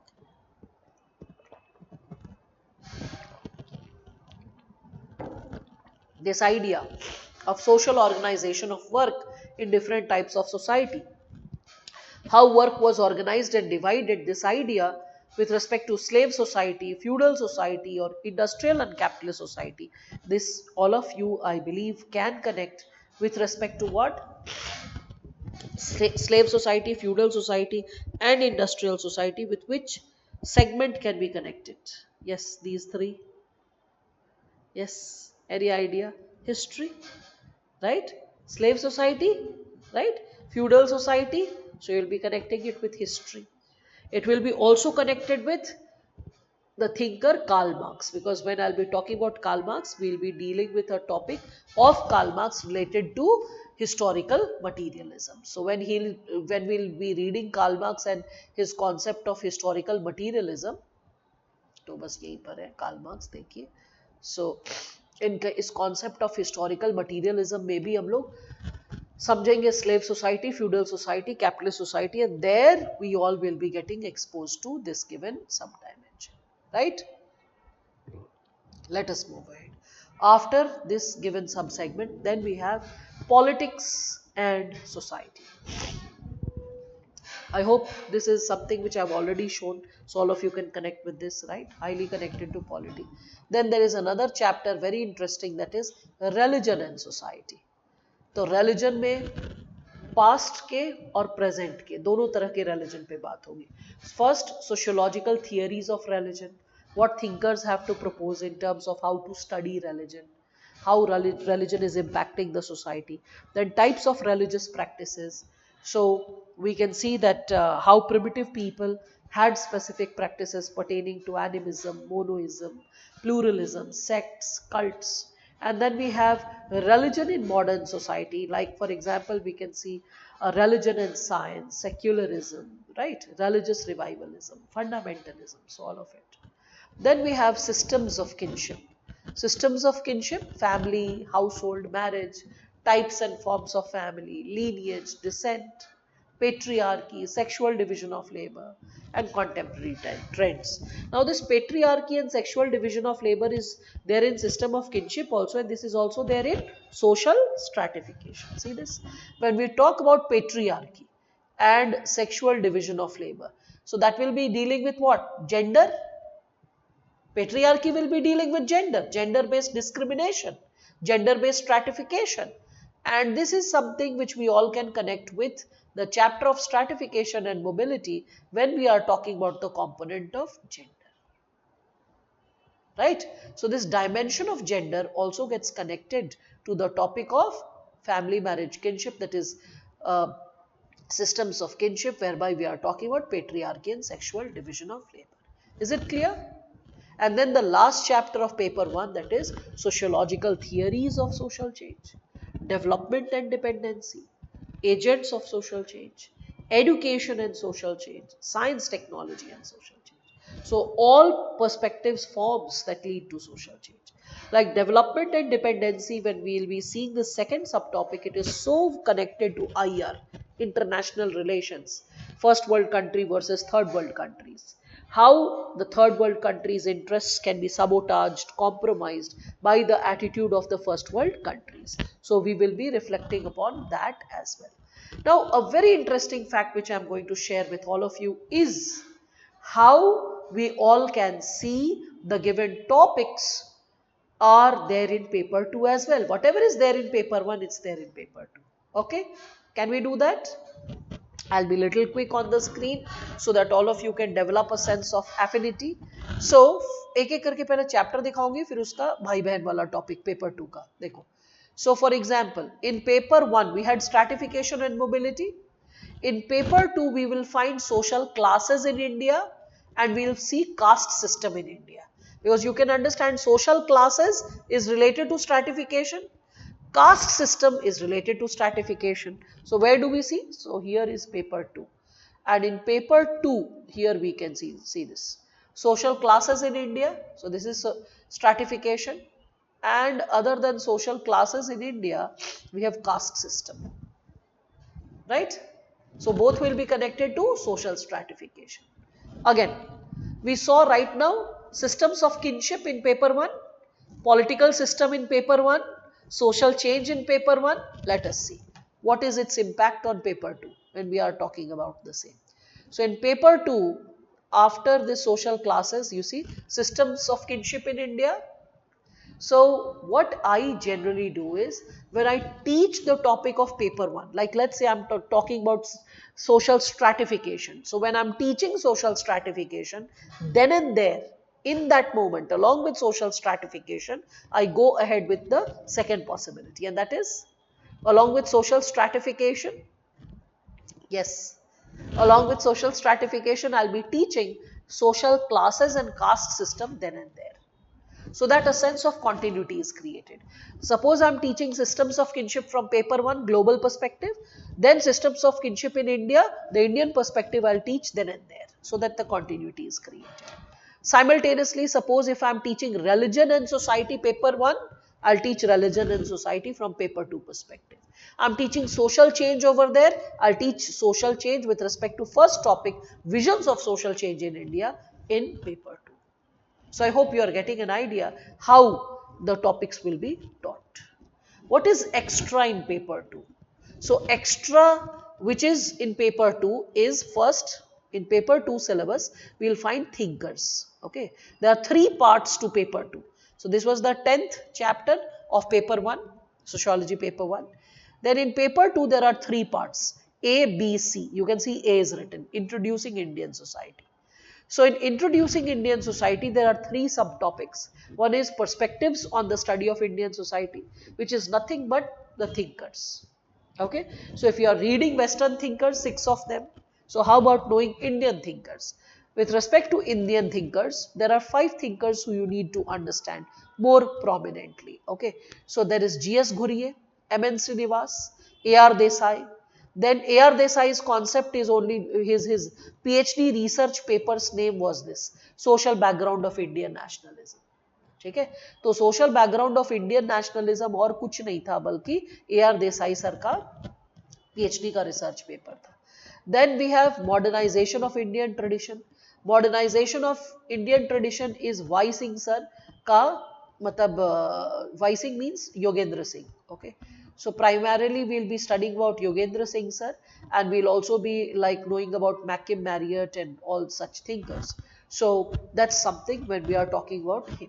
We'll also get introduced to thinkers like Professor Andre Bete, okay, Louis Dumont, when we are studying the chapter of caste system. So we have a list of thinkers who are exclusive to Indian society, which we'll be dealing with in paper 2. I hope that's getting clear. Then a lot of history will get connected, as you can see. Social background of Indian nationalism, protests and movement during the colonial period, social reforms. Like, अरे यार ये तो history है, तो history पढ़ना है, ऐसी feeling आएगी, right? Yes, all these are common to history and sociology, and you will get a lot of advantage by preparing both simultaneously. This term social background of Indian nationalism will be different from what you study in history. This topic will be little distinct because social background of Indian nationalism will be studied from Marxist perspective. It will be little different from the way it is taught in history. Okay, but protest movements, social reforms, this is common. The approach is common, the methods are common, the topics are also common. Then, as I told you, topic of agriculture is common. Agriculture comes in 2 subtopics. One is rural agrarian social structure. Second is rural agrarian transformation. So under rural agrarian social structure, you can see idea of Indian villages, agrarian social structure, that is evolution of land tenure system, land reforms. All that is there in GS paper 3, agriculture. You must have seen that. And after this, we also can see the given topic of rural agrarian transformation over here. You can see this. So two topics related to agriculture. Under rural agrarian transformation also you'll see, and you'll be like, अरे ये तो पूरा ही GS लग रहा है, because programs of rural development, community development program, cooperatives, poverty alleviation schemes in rural India. Then you have green revolution, and how green revolution shaped the social change in India, then changing mode of production, how it's happening with respect to agriculture today, how mechanization and technological intervention has increased, what is evergreen revolution, all that will get connected. Then problems of rural labor, the problem of bondage, problem of migration, like, oh, this is so very GS like, you must be feeling like that, right? Even देखो इसके ऊपर वाला भी जो topic था associated with social change, that is visions of social change जो हम लोग कर रहे थे, इसमें देखो ideas of development, planning, mixed economy, so very GS like, constitution, law, social change, education and social change, isn't it very much related to GS? So paper 2 will fix the backbone of a lot of chapters related to GS. See this: industrialization and urbanization, working class, informal sector, child labor, slums, deprivation. Quite familiar? I hope you are finding that. Again, in politics and society related to paper 2, that is India, the idea of nation, democracy, citizenship, political party, regionalism, secularization. Familiar, right? All of it. Social movements in India.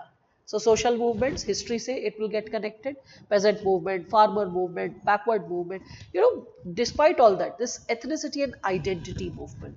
So here, like for example, in women's movement and identity based movement, when we talk about it, the LGBTQ, like, movement, and we can also see hashtag Me Too movement, which was associated with countering violence against women. So we all can see all this unfold, and when we talk about it, social movements in modern India, we all can see that the component of GS will be very thoroughly prepared. After this, we all can see population. This is a topic which is there in Indian society as well as human geography. So that gets covered. And last chapter, that is challenges of social transformation. It is a combination of multiple chapters. Like if you see violence against women. So this is related to gender. Caste conflict, this is related to chapter of caste system. Poverty and deprivation inequalities related to social stratification. Again, crisis of development, displacement, environmental problems, sustainability. So this gets connected with social movements, because you have environmental movements talking about environmental problems. Displacement, talking about like the reason responsible for many social movements in India, and how far sustainability is taken care of. Simultaneously, ethnic conflicts, communalism, religious revivalism. This ethnic conflict gets connected to ethnicity, social stratification. Communalism and religious revivalism gets connected to the chapter of religion, right? And illiteracy and disparities in education gets connected to education and social change, right? This is the syllabus. So you must be seeing a continuity. Paper 1, paper 2, 6 topics. What is in paper 1? It's there in paper 2, right? And the distinction whereby Western thinkers, Indian thinkers, 2 segments, right? So I hope all of you are getting connected to the syllabus, and I hope a sense of understanding and connectivity is created. Now this takes us to the very first chapter which we are going to deal with. So European Revolution, Swagatika. Okay, all right. Now, so when we are going to start with the very first topic, it is encouraged to all of you that do take the printout of the material. When you take the printout of the material, it eases the process of learning, because I will continuously explain and underline the keywords. If you underline the keywords, it will become easier for you to prepare your own notes.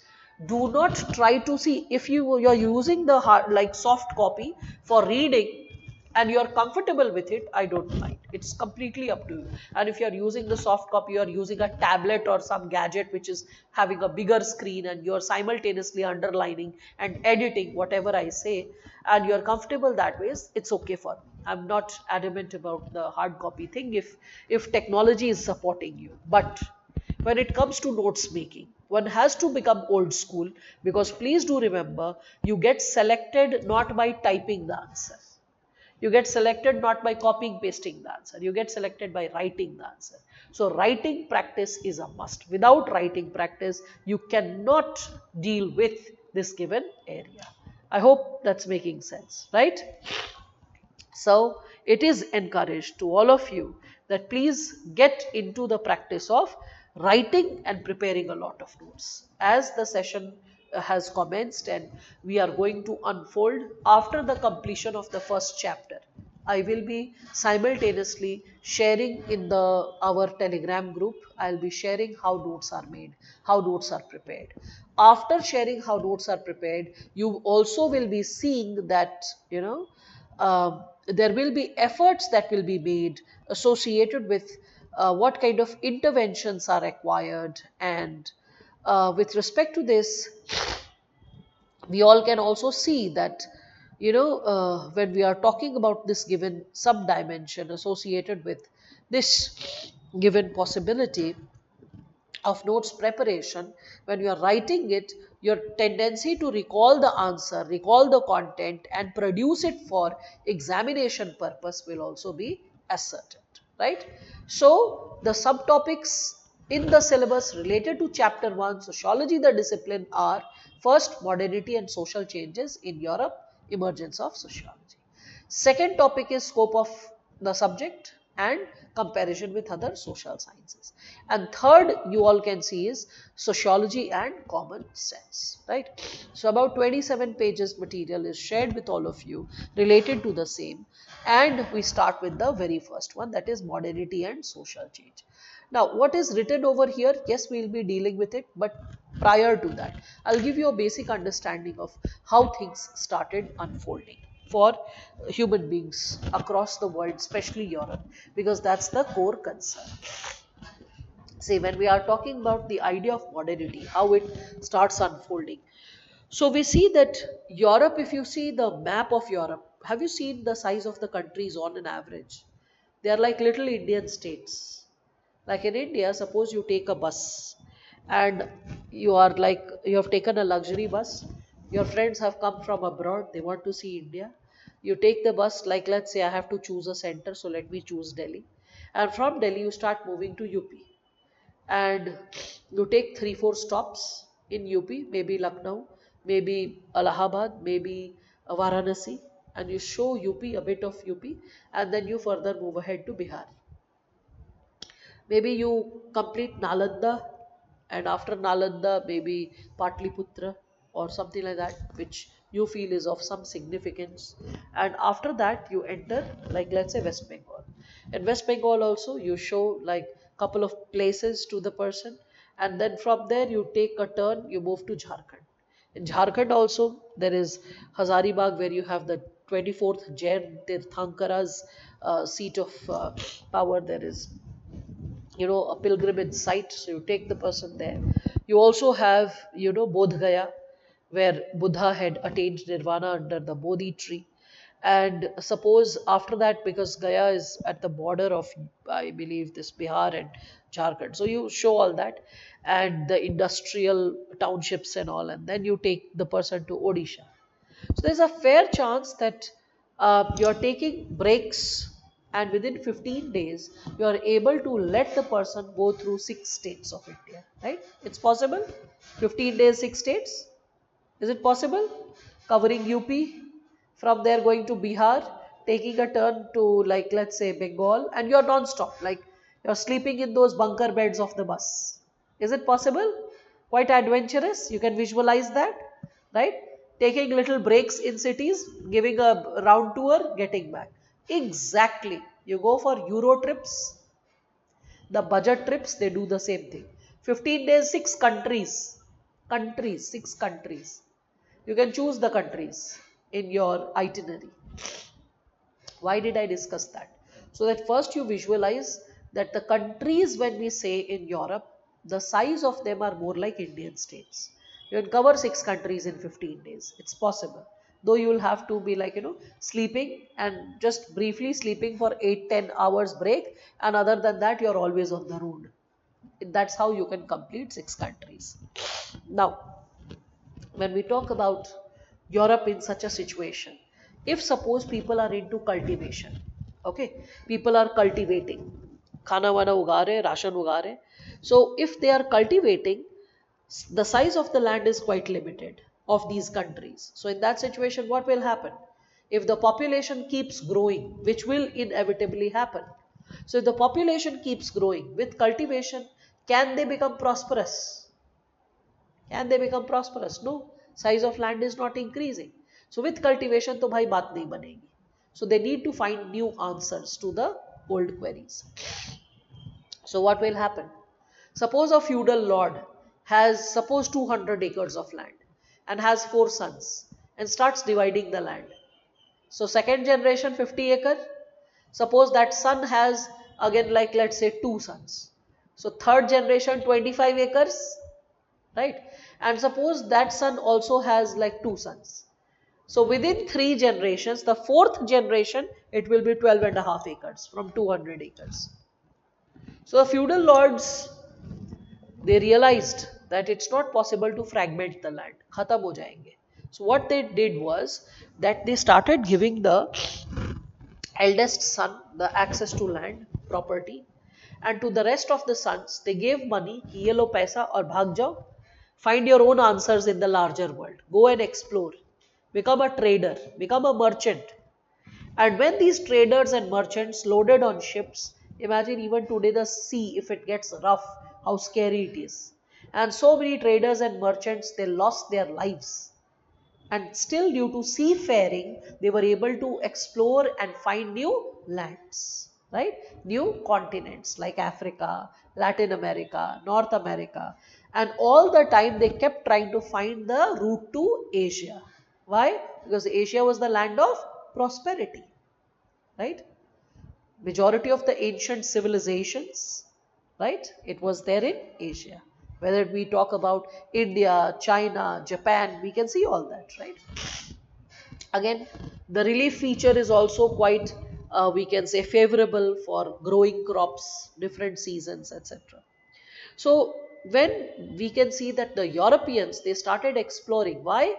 Limited land. So the feudal lords or the farmers, they had a limitation. If population is increasing, they have to find resources elsewhere. So when they started seafaring, so they found in Latin America the mines of gold and silver. That's how coinage arrived in Europe, because now they could have access to ores, silver ore, right? Gold ore. So when we are talking about coinage coming to Europe, prior to that what they were using for transactions? Any idea? They were using salt. The word salary comes from the word salt. So the soldiers were paid salt as a salary. Salt today, it is used for cooking. But the purpose of salt was not only for cooking in ancient times. It was used for a lot of work, whether it was cleaning jobs, whether it was associated with healing of the wounds, whether it was associated with sanitizing, whether it was associated with, like, getting ahead with some chemical experiments. So salt was a base material used for multidimensional purposes. If you want, you can always explore for your own purpose of curiosity. If you're really curious, salt, so very useful, you can always search on YouTube history of salt, and you will find a video, an interesting video related to history of salt, the multi-purpose usages of salt. But anyway, that's not a sociological inquiry. That is something that if you're curious to learn more, you'll have access to information. So, from salt being paid as salary, we all could see that people moved to what? From salt to, yes, yes. So we all could see that people, they started moving from salt to coinage, that is silver and gold coin, because they all could discover the given possibility associated with the same, right? I hope everyone can understand this, right? Again, we all could see that after exploring and exploiting different regions, as Europe started modernizing, or rather, I would say, becoming prosperous, comfortable. Like, for example, when European traders and merchants, they went to China, they found mariner's compass. Printers press. So with mariner's compass, seafaring became easier. With printing press, they could print multiple copies of maps, books, right?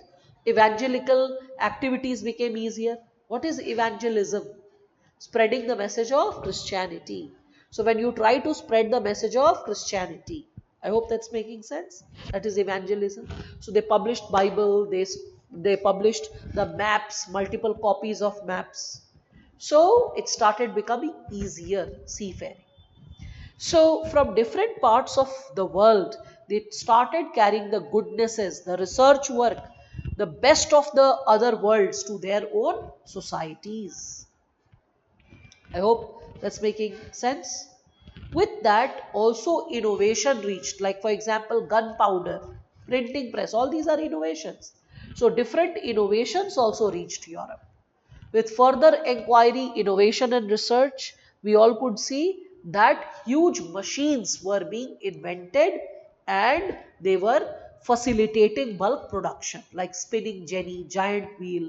So when all of them, they started facilitating the economic work, then what happened with the new economic order? We all could see that the world started shaping the possibility for itself. In that, what do we see? That when the economics of the day starts changing, if economy will change, you will always negotiate who shall be in power and how.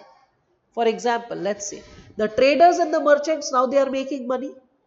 There will be rich trader and poor trader. There will be different ways of treatment. In the French society, if we talk about it, let me connect it with the American War of Independence. You know Boston Tea Party, right? Okay, no problem. Are you aware of the fact that in America there was no king? Have you read about kings and queens being in America, United States of America? No, you never hear about that. So who was governing in America if not kings and queens? So it was traders and merchants. The traders and merchants, they were like the people who were responsible for bringing law and order and managing their society. So when the French, I mean rather before French, let me share this. So when the Americans, they were being controlled by the British, because British, wherever they went, they tried to control.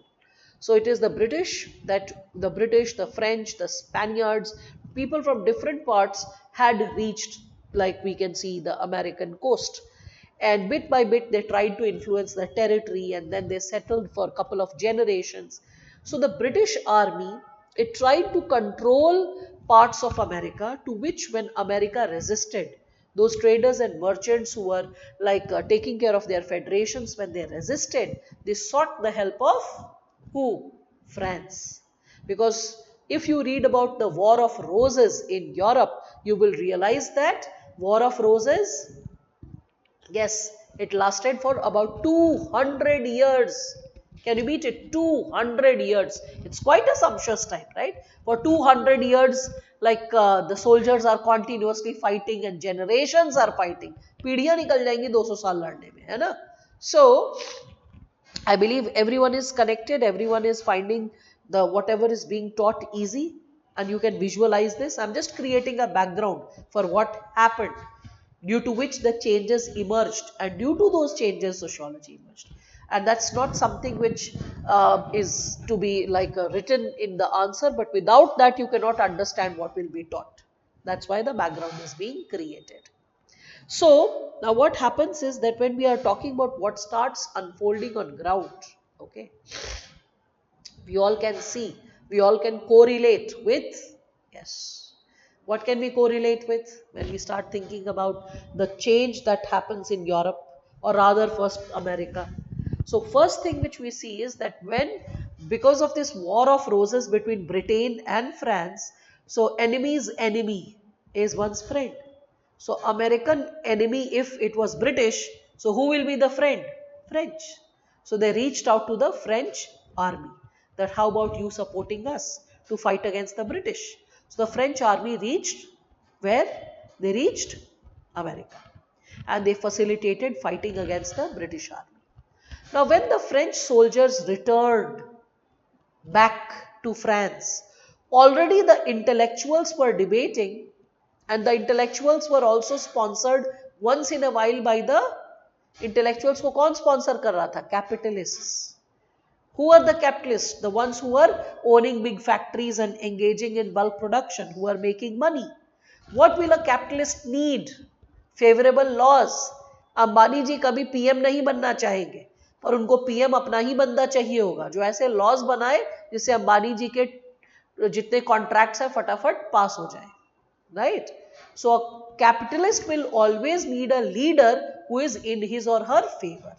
So the capitalists, they completely refused oligarchy.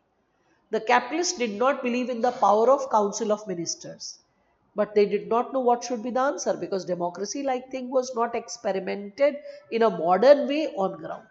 So the capitalist had initially supported king, that king should be all powerful, king is the representative of God, whatever the king says we shall do that. They let it happen. After a certain point of time they realized boss मजा नहीं आ रहा है, because king थोड़ा अड़ियल हो सकता है. The king can be adamant, the king can be little, we can say strict, the king can be someone who can really mess up with our existence. So when they realized that such challenges can occur, then in that situation what happened? What do we see? Then they realized that let us have an order where the sovereign power is the representative of the people. When you read about Leviathan and all that, GS paper 4, when you are reading about Thomas Hobbes, when you are reading about Thomas Aquinas, Aquinas तो चलो medieval thinker है, Hobbes की बात करते हैं. So when you are talking about Hobbes, when you are talking about John Locke, when you are talking about Rousseau, when you are talking about Voltaire, all these thinkers will be talking about social contract, separation of power, idea of sovereignty, rights, fundamental rights. Okay, so all that will come into existence. अब ये सब thinker बोल रहे हैं, क्यों बोलेंगे भाई? So they started saying that, oh, a king can be also very sometimes rigid, and laws that the king is making may not always be in the favor of the larger people, their interest, trade, etc. तो फिर वैसे में क्या होगा?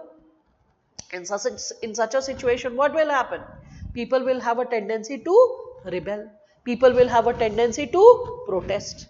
And in that situation, there can be a possibility of loss. So, how to overcome that challenge? How to fix that problem when we are talking about it?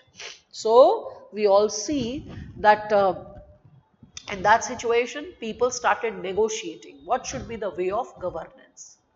So, अच्छा उसी समय कुछ और इंटरेस्टिंग हरकतें भी लोग कर देते हैं जो पुराने टाइम से चले आ रहे हैं. Like you must have heard like when we are talking about this French Revolution, see I have given a lot of detailed information related to the same which I am discussing. ऐसा मत सोचना hi ma'am क्या बता रही हैं और कैसे, ये जितना कुछ बता रही हूँ ना कि इंटेलेक्चुअल डेवलपमेंट फ्रांस में हुआ, मॉन्टेस्क्यू सेपरेशन ऑफ पावर कह रहे हैं, जॉन लॉक, एक इंसान के कौन से ऐसे इनएलिनेबल राइट्स हैं जिनको हम कॉम्प्रोमाइज नहीं कर सकते, नहीं हटा सकते. Then we have Rousseau talking about social contract. Then we also have the bankruptcy of the French government that was happening because it was too extravagant. What is this idea of extravagance? So you will be surprised to know that the Queen Mary Antoinette, बहुत infamous है ना, when a poor person said that madam we don't have bread to eat. So she could not visualize that bread to eat means the person is so poor that doesn't have any flour to bake a bread. So she said that eat cake. She thought that bread is over, so cake must be available. She could not visualize poverty. If the queen is unable to visualize poverty and the challenge of people, that's a matter of great concern anyway. So when we are talking about the same, we also can see this bankruptcy of the French government. So what exactly unfolded when we are talking about bankruptcy of the French government? How do we see that unfold for all of us? So we see that this same Queen Mary Antoinette, if you will explore history, you will come to know she made a fake village, an artificial village. हम लोग छोटे थे तो गुड्डा गुड़िया खेलते थे ना, घर घर खेलते थे ना. Every one of us has played at some point of time. I don't know. I think your generation also must have played once in a while. It's one of the very popular games. That kids, they will cook food, they will go to like do some shopping, marketing, getting things, managing, all that stuff we all have done. So in a similar manner, Marie Antoinette, she wanted to play village village. Okay, now that must be sounding too ridiculous for all of you, that how can an adult think like this? Imagine. So she created a fake village. That day she used to wear simpleton village like clothes, but she had all the maids who were also dressed up like village women, and they used to cook. She used to act that she is cooking and doing something, like, in that fake village there were proper cows, houses built like that, king used to be there, like, other people from the palace used to be dressed like that, and they were fed like that. So everyone used to act that they are in the village, emulating or copying the village life as something very exotic, जैसे कि आप जू में घुस गए हैं. खैर, anyway, तो ये सब बकवास करने में बहुत पैसा खर्चा किया गया. So this lady, she was into a lot of pilferage, or like, wasting of money. Other, like we can say, expenses of the king were also not reduced. So all that led to bankruptcy of the government because of this extravagance. American War of Independence हुआ, तो उसमें क्या हुआ? The soldiers got exposed to those ideas which were spoken theoretically by Voltaire, Rousseau, John Locke. Suddenly they are seeing, oh, here is a mode of governance without king. Governance is possible. In America, there was no king. So they realized, no, without the king also, governance is possible. So what happened was that now the king, because he was getting bankrupt, he was not having money, and he was not compromising with his status, his way of life, the king imposed a lot of taxes on people. अब जनता हो गई बवाल. बोले ये क्या पागलपन है यार, तुम पागल की तरह जियो और उसके चक्कर में हमारे पॉकेट पे असर पड़ जाए. So people became very, very furious that how come the king is getting into like levying such heavy tax. Poor or rich, didn't matter. He like levied a lot of tax. Because of those taxes, what happened? So rich nobles and clergy, they all came and they created a meeting. Earlier, what was happening? We all can see that in the meeting, unlike earlier practice, the representative of the third estate wanted, you can see that, right? So when we are talking about maybe I should color it with red so that it becomes easier for you to see. So when we are talking about, and everyone has the soft copy to the material, so you can read as per your convenience as well. Okay, so we can see, unlike the earlier practice, the representatives of the third estate wanted all the estates to meet and vote as one assembly. Okay, means earlier nobles and clergy, there were three classes in the society. Nobles, you understand nobles? Nobles of robes and swords. Huh? So the noblemen, clergy, the people related to religion. So they considered themselves as elite and different from the common masses. This time the common masses were also exposed to the same taxes. So everyone was like suffering. So the nobles and clergy, they sat down for a meeting. And the third estate said, let us also be a part of the meeting, because we are meeting for the common issue, the taxes, the king like going wild, trying to extract so much of money. Let us meet. So the clergy and the noblemen said, no, you cannot be involved. You are different. You are not matching to our class. You stay away. Let us like agree. So a lot of confusion was happening. Now, when we can see the nobles and the clergy, they refused the third estate to be a part of it.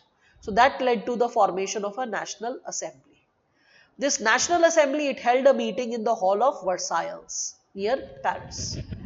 And the members, they found that when we are talking about the members, they found that it was a closed and guarded meeting by the kings and the king's men, means the king's favorite people. And the National Assembly members, that is also associated with the third estate, the common people, it was led by the leader called Bailey. Bailey एकदम गरम हो गया, बोला अच्छा ऐसे कैसे हमें हल्के में ले लेंगे? How come these people are not like incorporating us in the meeting? We'll teach them a lesson. So there was an indoor tennis court, क्योंकि भाई राजा साहब के शौक थे, तो उस इंडोर टेनिस कोर्ट में बहुत बड़ा सा टेनिस कोर्ट था. लोग आए. There we all can see that it was here that they took an oath to draw a new constitution for France. अब ये सिर्फ मामला यहीं पे नहीं था कि ओथ ले लिया और हो गया.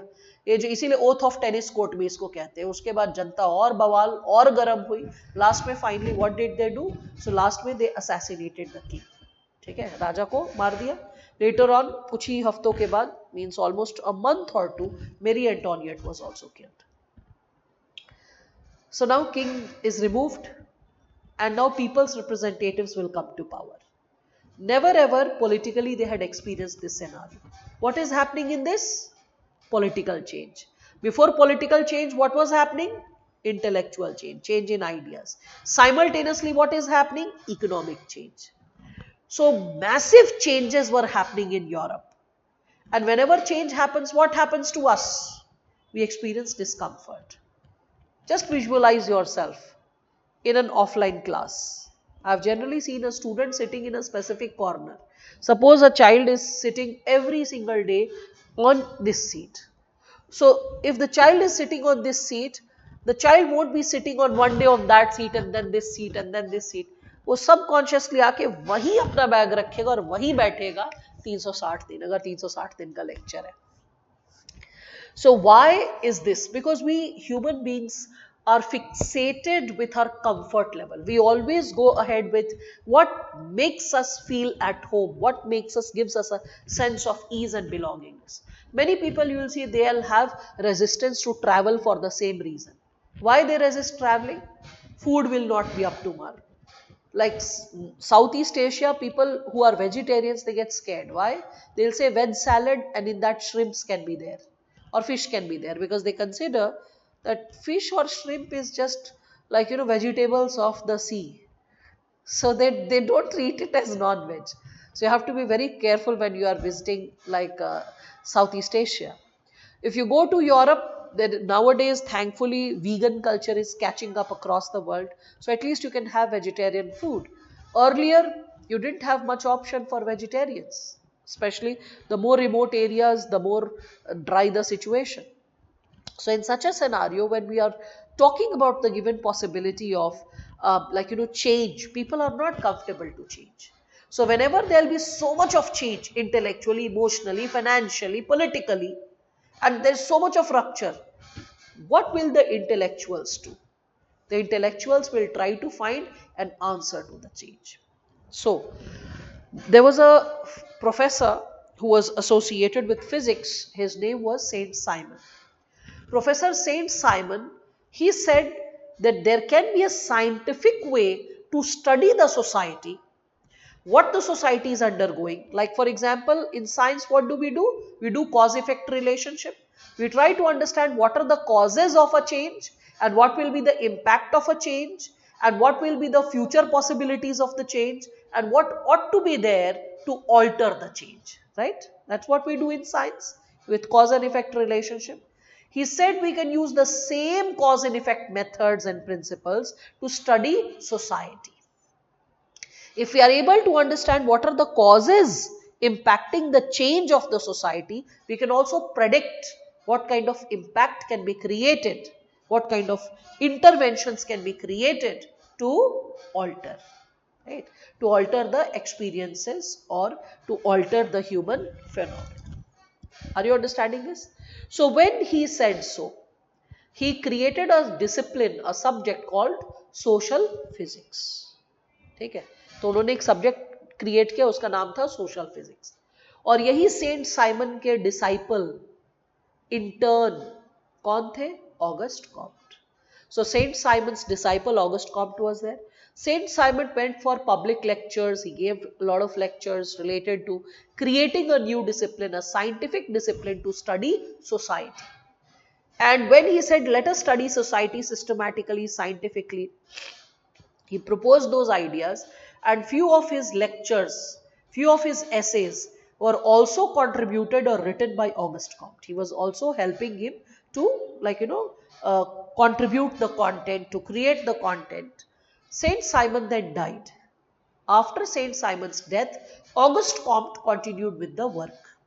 He tried to create a new discipline. Then what happened was, there was this statistician, I'm forgetting her name, this lady, she did her research paper in the subject of statistical research, and the name of a research paper was again social physics, which became very popular.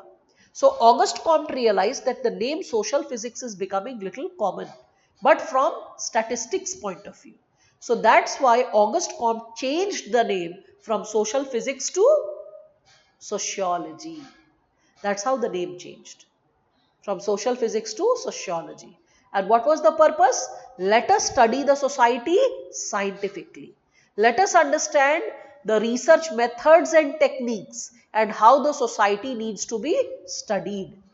And when we study and analyze the society, okay, when we understand how to work upon the society, when we start understanding the insights pertaining to the society, okay, what happens, why it happens, what interventions need to be created, when all this starts getting created, right? So what is the impact that is experienced? What is it that we experience on ground? Yes. So when we start studying the grassroots level, the ground level impact of how change starts unfolding, then what happens? We start understanding the reason behind the changes, and if there are problems, how to solve them, to have a sense of predictability about future, what we are heading towards, and how we can bring about change in the future as well. What kind of interventions can cause the change in the future as well? Is it making sense? Is everyone understanding this? Yes? Okay.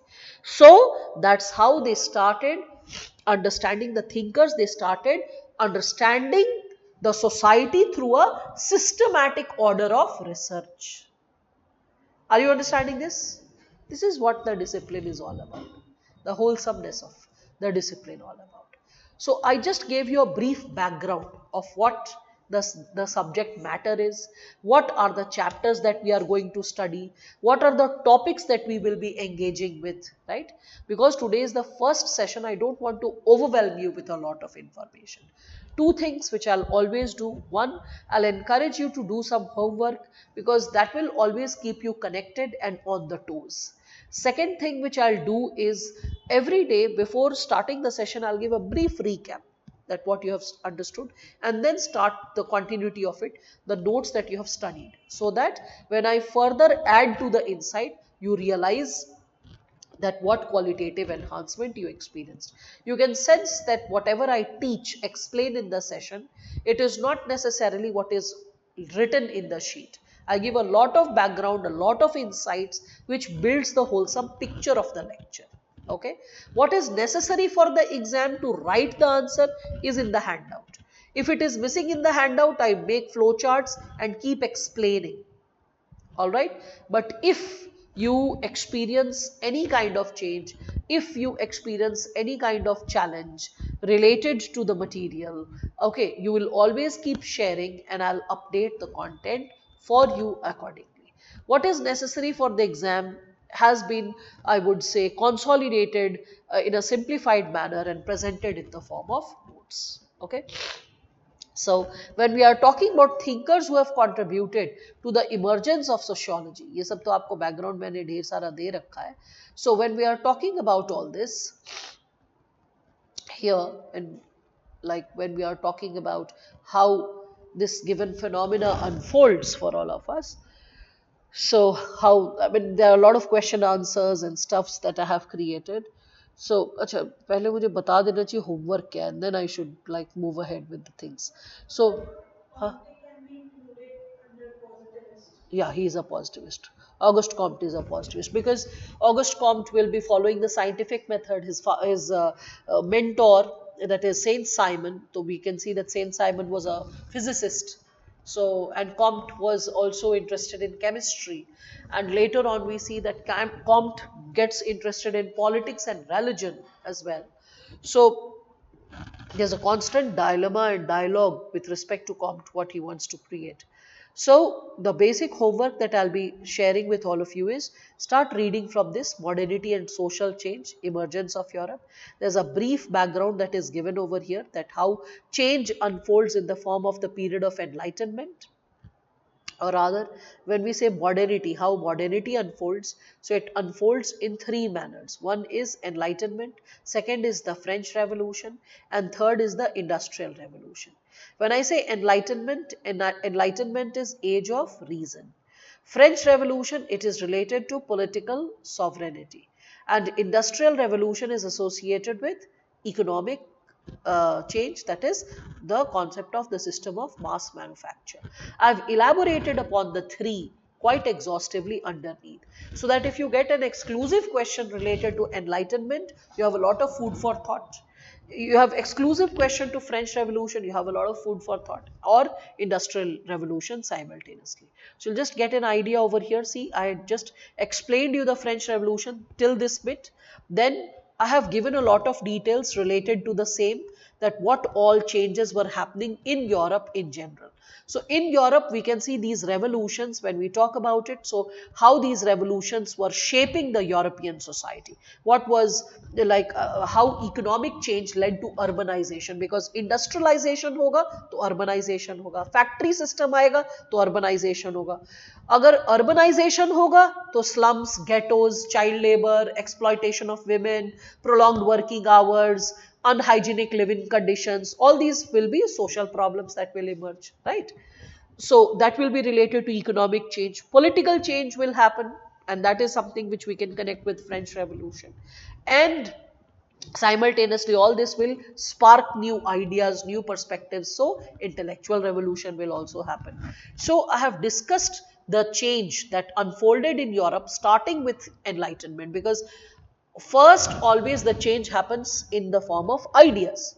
First the thought changes and then it impacts the given possibility. So we all can see in terms of enlightenment, when we are exploring the same, we all can see that how the period of enlightenment first gets connected to, we can say, Renaissance. Renaissance is the background, okay. Dark ages, 1st to 12th century. Please understand, dark ages is for Europe, not for Asia. Asia was quite intellectually prosperous. So that's why whenever anyone tries to say, oh, the world was in the dark age, the world was not in the dark age, Europe was in the dark age, Asia was not living the dark age during this time. It was very prosperous intellectually, culturally, spiritually, also in terms of science and innovation. Anyway, so Renaissance, and after Renaissance, what is enlightenment? Always remember, for enlightenment we use the term post Renaissance period. Okay, so enlightenment is post Renaissance period, means after Renaissance what happened. So I have just briefly given the several agents of change. When I say several agents of change, means who are the scholars who brought the change, who are the scientists who brought the change. So we'll be discussing all that tomorrow, okay. So just read through this, that how the change is occurring with the intellectual like unfoldings, and who are the religious reformers encouraging change. Then we'll be also talking about political change being shaped. So political change, when we are saying political philosophers, so thinkers like Machiavelli, Thomas Hobbes, John Locke. Then we also have French Revolution thinkers who are also shaping the change. So all these people are shaping intellectual change in Europe. After going through all of it, then I have also given new economic theories were introduced to understand intellectually how Europe is changing. Okay, so you will be going through all that. Then what is the difference between period of enlightenment and Renaissance? There can be a very genuine query in the heart of the child. यार मुझे Renaissance और enlightenment का difference नहीं समझ में आता है. I mean, I don't think so UPSC will ask such a basic question, but you should know. State Commission exams, they can ask such a short question. So just go through it, a brief understanding related to the difference between the two. Okay, this is a factual area. You can just like read it and you'll get an understanding associated with it, that this is not going to create a problem. Then the conservative reaction to the enlightenment, because not every thinker will be appreciating this intellectual change and moving towards a more reasoning type, because a lot of people believe in the comfort of the past. जो पहले चल रहा था अच्छा था, times were better in the past. So those people will be the conservative thinkers. So who are the conservative thinkers and how they will be countering? So I have given their names and what they were talking about. Okay, so you will be reading this part, and after reading this segment, then comes the post enlightenment. Post enlightenment, this is the time period when sociology evolves, this is the time period when sociology emerges. So you will be reading till this bit, right? Just read till this bit, that what were the reasons. After that, how did American Revolution influence French Revolution? I've already explained this, I won't be explaining this again. I expect you to read it so that you are aware of what ma'am has taught. So, yeah, American War of Independence, how it is impacting the French Revolution. I've given you the content, but I'm not going to explain this. French Revolution, again, I have explained this, the first estate, the second estate, and the third estate. The clergy, the nobility, and everyone else. So I've drawn the diagram, I've given you. I've also given the explanation, these facts related to French Revolution. Okay. After that, this French Revolution ka details I have given. Then comes the this Industrial Revolution. So tomorrow my discussion will be based on the intellectual change, that is the period of, we can say, Renaissance, and post Renaissance, that is period of enlightenment, because that area still has a grey shade. Many of you might be vague about what changes were happening intellectually, so I will be explaining even though you read and come. Okay, French Revolution I've already explained, so you'll read it. If you have doubts, I'll take doubts related to French Revolution. I won't engage with French Revolution again. Okay, it's also taught in history. So read this information and just come. Intellectual revolution followed by industrial revolution is what I'm going to focus tomorrow. I'll be finishing this probably within an hour or so, and after that I will be moving, after this industrial revolution content, then I'll be like reflecting upon founding fathers of sociology, because this is something from where sociology related questions start, and you can get questions pertaining to it. All right, so please read the material. You can comfortably finish 10 pages in an hour. Okay, so you can comfortably try to like read at least 15 pages going slow in 2 hours. Studying 2 hours after class is not a big deal. I believe all of you understand that, right? So hope to see all of you again tomorrow. Thank you. If there are any queries, please feel free to raise it. I'll just wait for a couple of minutes more to go through your questions and queries. If I'm missing out, should material from booklets also be included in the notes, or note substitution of these handouts? Presently, just focus on the handouts, just on the handouts, because too much of putting on the plate can create confusion. Once you are able to complete the chapter, okay, then go through the booklet if you have time, and then see that if you are coming across any fact or para which is not dealt in the handout, and you feel that it is adding quality, and then you can ask. So that is what we'll be doing.